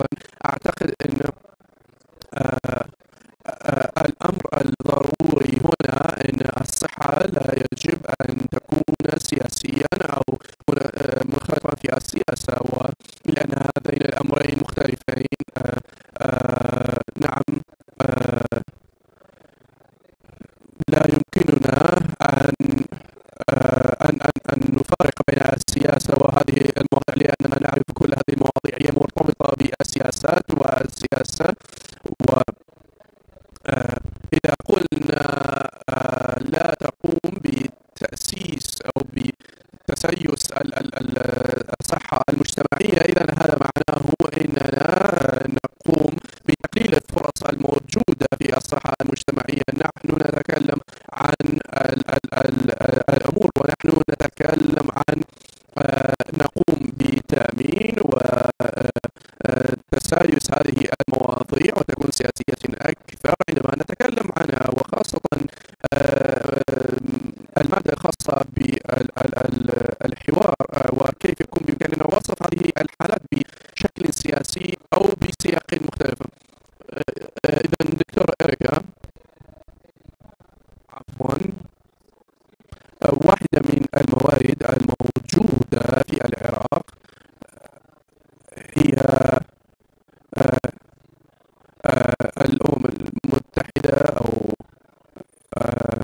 إذا كان لدينا الأموال. Can you speak into the mic, please? Hello, can you speak into the mic, please? Yes. نعم، نعم، في هذا الموضوع ربما هنالك بعض المواضيع المشتركة عندما نتكلم عن البنى التحتية الخاصة بالمياه والزراعة، ولأن المجتمعات المحلية لهذه المواضيع الضرورية والأساسية. وعملت في الكثير من المشاريع بناء السلام، وهل إذا كانت على الانتقالية أو الكثير من المجتمعات هي الأمور التي نحن مهتمين بها هي الري أو موارد المياه أو المشاكل التي يواجهونها في قطاع المياه. وربما نحن نتكلم عن الاختلافات السياسية، وأيضا إذا كان بالنسبة للتمويل الدولي، وعندما نتكلم عن العراق ليس في موقف جيد في هذا الجانب. وعندما نتكلم عن التمويل الخاص بالمناخ والمشاريع الأمم المتحدة القائمة هنا، وعندما نتكلم عن ربما العناصر والخصائص الخاصة بهذا الجانب، عندما نتكلم عن حسب التصنيفات العالمية العراق لا يزال من المناطق والبلدان الهشة بالنسبة لتغيير المناخ، وخاصة الإيرادات من هذا من الجانب المناخي. الإيرادات يكون $8 فقط بالنسبة للعراق والبلدان الهشة. نعم، لماذا؟ ربما الممولين والمانحين هم يأخذون بعين الاعتبار ربما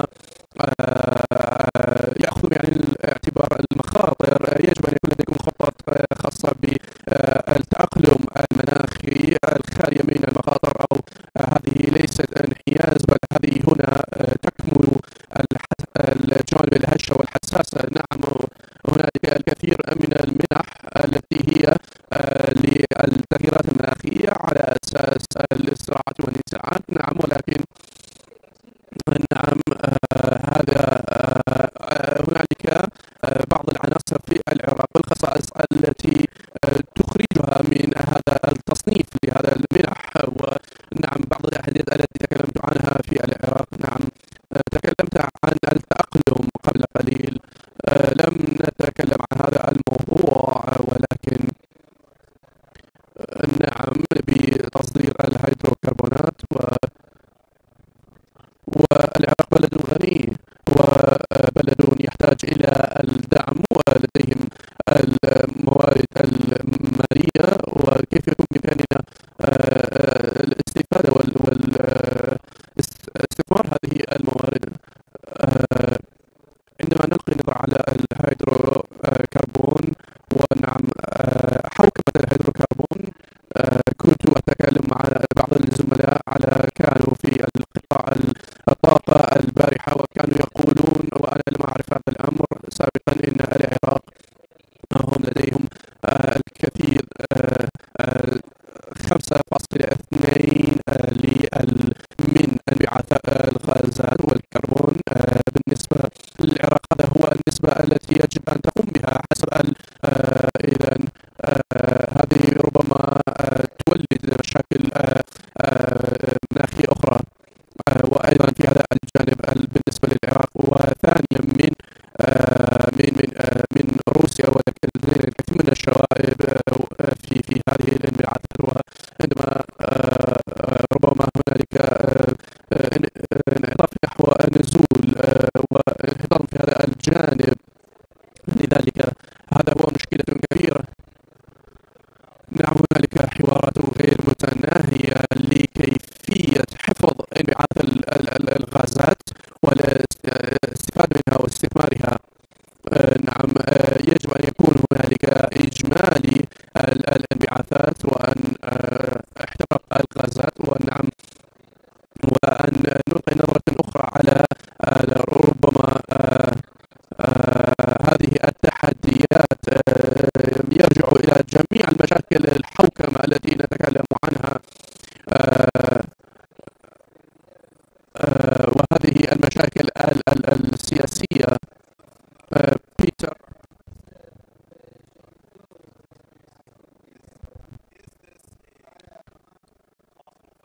هل يمكن إيجاد حل لهذه الصراعات من أجل تعافي المجتمعات وكذلك الوصول إلى قصص نجاح بارزة؟ نحن تحدثنا كثيرا حول تأثير التغيير المناخي وتأثيره على التوترات وعدم الاستقرار الاجتماعي وبناء المجتمع بطريقة السلمية.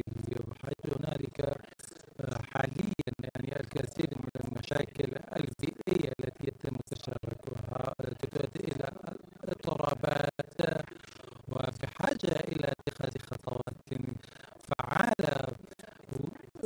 هذا يعني تطبيق هذه العملية في العراق، حتى هنالك بعد كبيرة وتم مناقشة الكثير من المشاكل البيئية الكبيرة وكذلك ومراحل الصراعات التي حدثت خلال السنوات الماضية. هنالك الكثير من المؤشرات طبعا من خلال عملنا في جميع رجال المنطقة.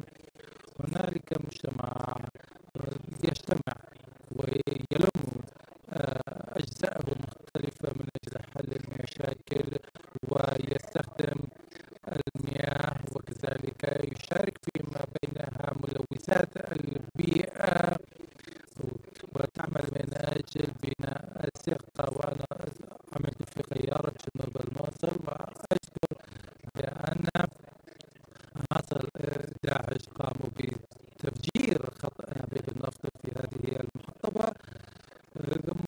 وقمنا بمراقبة هذه المنطقة.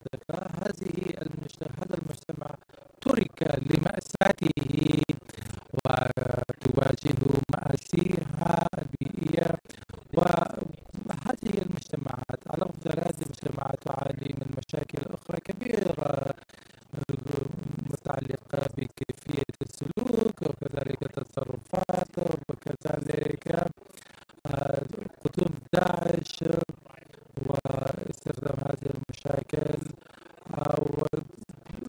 وبالعودة إلى هذه المنطقة بعد سنوات قيل لي بأن الكثير من هذه المشاكل تم التعامل معها، وبعض منها تم حصرها، والأشياء التي تقوم باختيارها لبناء السلم الاجتماعي من خلال حل المشاكل البيئية في الكثير من الأجزاء المختلفة في البلاد والمشاكل التي تواجه الجميع. يعني بإمكان الواحد أن يكون متفائلا اليوم بشكل كبير. خلال 10 دقائق القادمة سأحاول أن أركز على المياه والمشاكل التي بحاجة إلى إيجاد حلول.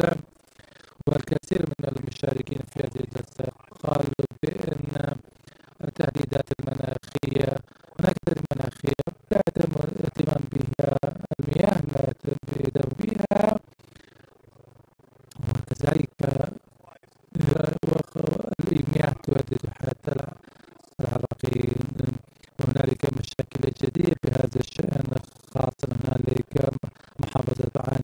مشاكل كثيرة بهذا الشأن، وإهدار الكثير من الموارد تكون، والميليشيات التي تقوم بالسيطرة على بعض مخزونات المياه، وكذلك تركيا التي تبني السدود لجمع المياه. لكل واحد منكم حوالي أكثر من دقيقتين لسلط الضوء على هذه المشكلة ومراعاة للوقت طبعا. يعني سيادة الوزير، نبدأ منكم كوزارتكم، وزارة البيئة، ما هي أولويتكم للتعامل مع مشكلة المياه؟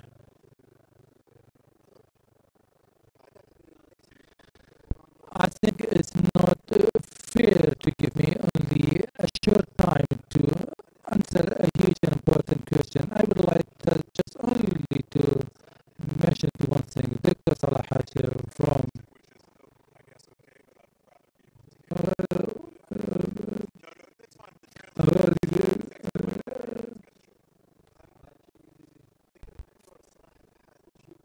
Dr. Salah Al-Haj from FAO organizations, and we have a partnership to conduct a project to tackle water issue and the challenges that we are facing with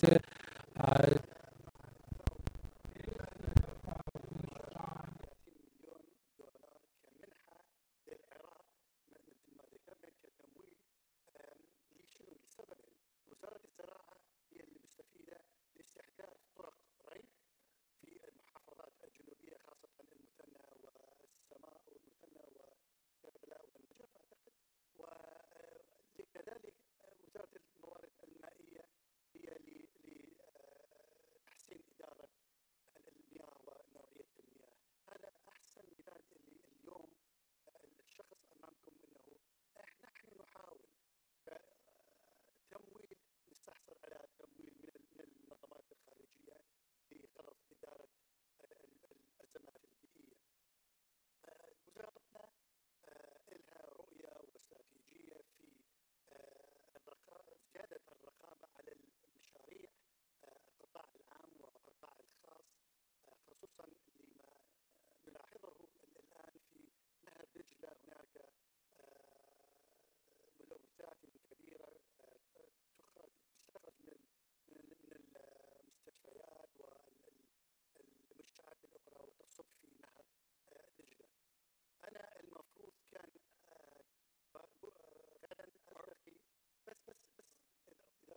أنك تريد أن تتحدث عن المشاكل الصحية. كيف يمكن لشحة المياه في سوريا أن تؤثر النظام الصحي وأن تكون لها تأثيرات صحية؟ هنالك أمل وأي سبب لكي لا نقلق بشأن كيفية العمل للخروج من هذه الأزمة والخروج من أزمة شحة المياه. وعندما نتحدث عن الأمن البشري وعندما نتحدث عن الأمن المياه وكذلك أمن الغذاء والصراع بحد ذاته، هذه أمور كبيرة لأننا نتحدث عن الأمن البشري وعمل الإنساني. هذه العوامل كلها مشتركة فيما بينها في التأثير على الأمن الإنساني والأمن البشري.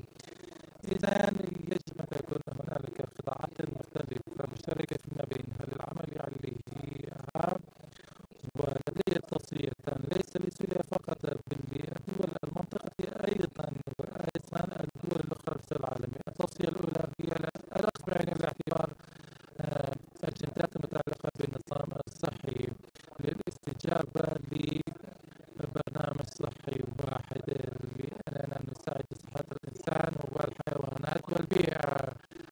أجندة صحية واحدة وسياسة صحية واحدة. نفس الشيء في الولايات المتحدة الأمريكية. في هذه المنطقة يجب علينا أن نركز على مقاربة واحدة لتطوير أجندتنا الصحية. نفس الشيء في المملكة المتحدة. استفدنا كثيرا من أجندة كوفيد بتطوير برامج الوكالات الصحية، وعندما بدأوا بتطوير السياسة الوطنية للصحة، وكذلك نفس الشيء في خطة أوباما في عام 2013 و2014. هذه المقاربة وهذه السياسة يجب أن تكون جزءا من السياسة الوطنية، بالإضافة لذلك تعاون دولي على المستوى الدولي للاستجابة للتهديدات التي تواجه الدول. رأينا ذلك أثناء كوفيد كانوا يستجيبون دون إعطاء الحدود الموجودة فيما بينهم أي أهمية. ذلك السياسات والمؤسسات والمنظمات والسكاكر يستجيبوا معا لهذه المشاكل. إريكا هل لديك تعليق؟ نحن نتطلع يعني قدما لمشاهدة الاستجابة العالمية، وكان هناك دراسة مجرى في العراق وكذلك التركيز على مواقع الضغط في العراق. فيما إذا كانت مستوى المياه أقل من المياه متوفرة، إذا هنالك صراعات وهنالك مشاكل متعلقة بالمستويات المحلية داخل المحافظات. تبعا للدراسة فإن الحكومة العراقية والوزير العراقي قد سمع بهذا الأمر وقد عملوا مع منظمة الدفاع، وهنالك استشارات يجب تقديمها فيما يتعلق بمشاكل المياه من أجل حل بعض هذه المشاكل، لأن إدارة المياه على المستوى المحافظاتي الخطوة الأولى. بيتر، تحدثت أنت أيضا عن المياه والحروب، وسألتك سؤالين في دقيقتين. أولا، كيف ترون إصلاح وصيانة معضلة ومشكلة العراق التي شهدت صراعات؟ وأيضا أردت منك أن تتحدث عن المخاطر المحلية التي تواجه الأمن المائي في العراق. سأبدأ من النقطة الأخيرة التي ذكرتها، ولكنني أحاول أن أجيب بشكل سريع. هذه الأسئلة هي أسئلة كثيرة أجيب عنها بسرعة. كان هنالك ما يسمى بحرب المياه في الثمانينات القرن الماضي. كان هنالك حروب دائرة في هذه المنطقة بسبب النفط، ولكن الحروب القادمة ستكون بسبب الماء. وعلى المستوى الوطني وعلى المستوى المحلي وما يمكن القيام به، هذه الأمور ستكون في غاية تكون ذات أهمية كبيرة. هذه الحرب التي يمكن أن تكون بسبب المياه لم تحدث حتى الآن، ولكن كما أشارت أريكا هنالك الكثير من المخالفات على المستوى الدولي وعلى المستوى المحلي. يعني حتى الآن يعني لسنا سعداء بما تم تحقيقه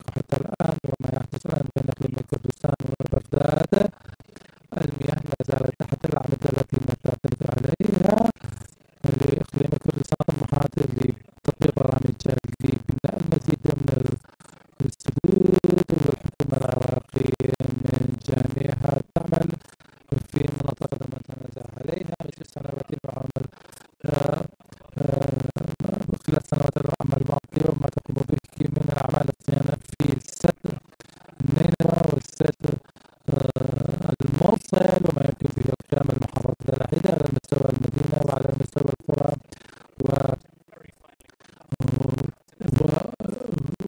والمخاطر المحلية التي تواجه أمن المياه. نحن جميعا على دراية بمشاكل التغيير المناخي والتهديدات المخاطر القادمة من تركيا، البعض منها يتم تهميشها بشكل قصدي وعمدي، وربما السياسة الزراعية لا تناسب فيما يتعلق بتلوث المياه وتلوث الربا والأرض، فأحيانا بعض المساحات تكون قابلة للاستخدام. شكرا بيتر للتسجيل فقط لدي الرسالة لكم فيما يتعلق باحتمالية ظهور نزاع وصراع مسلح بين العراق وتركيا بسبب المياه. أعتقد حتى الآن ليس هذا هو الموقف. السيد الوزير، ننتقل إليكم. هذه هي الجلسة. المسؤولين في الحكومة ربما يريدون معالجة التعامل مع المشاكل والقضايا، وخاصة وأنتم زملائك في الحكومة ربما تعملون. شكرا بالله، شكرا لاستضافتك لنا. أعود إليك. بيتر هو الشخص الذي يقف بيننا وبين الغزاء لكي يعمل شيء بطريقة جميلة، ولا عليك أن تبدأ بالعمل من القرية. إذن أشكر الزملاء والأصدقاء الذين يجب علينا أن نشكرهم. لذلك باختصار شديد بالنيابة عن الجامعة الأمريكي وكذلك منظمة مؤسسة آيريس ورئيس مؤسسة جامعة الدكتور برهم صالح، أنا هنا لكي أشكركم جميعا لجعلكم مدينة السليماني على ما هي عليه، ولكي تزلوا من هذه المنطقة أفضل منطقة على الإطلاق. رجاء عودوا فيما بعد، لأنه سيتكون لدينا فعالية أخرى ربما أحسن مما مضى مقارنة بهذه الجلسة. شكرا لحضوركم، شكرا لمشاركتكم، وشكر خاص لمتحدثينا سيأتي لكي يستمع إليكم ويشارككم، والذين قدموا من أماكن ومناطق بعيدة.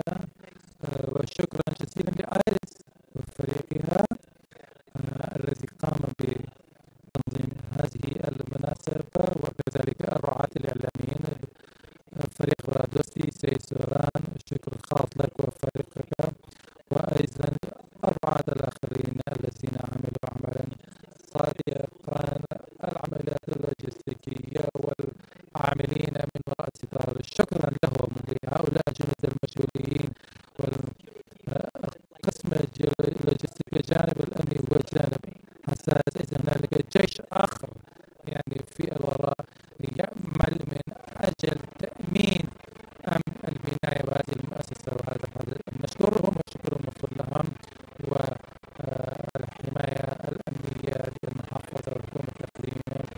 وكذلك أريد أن أشكر الرعاة والأسماء الموجودة على الشاشة والرعاة الإعلاميين والتنسيق الدبلوماسي بين كردستان والحكومة الفدرالية. شكرا جزيلا لكم، واعذروني على الأسماء التي نسيت أن أذكرها، ونحن نتطلع إلى العمل معكم خلال العام القادم في المنطقة السليمانية العاشر. شكرا لكم.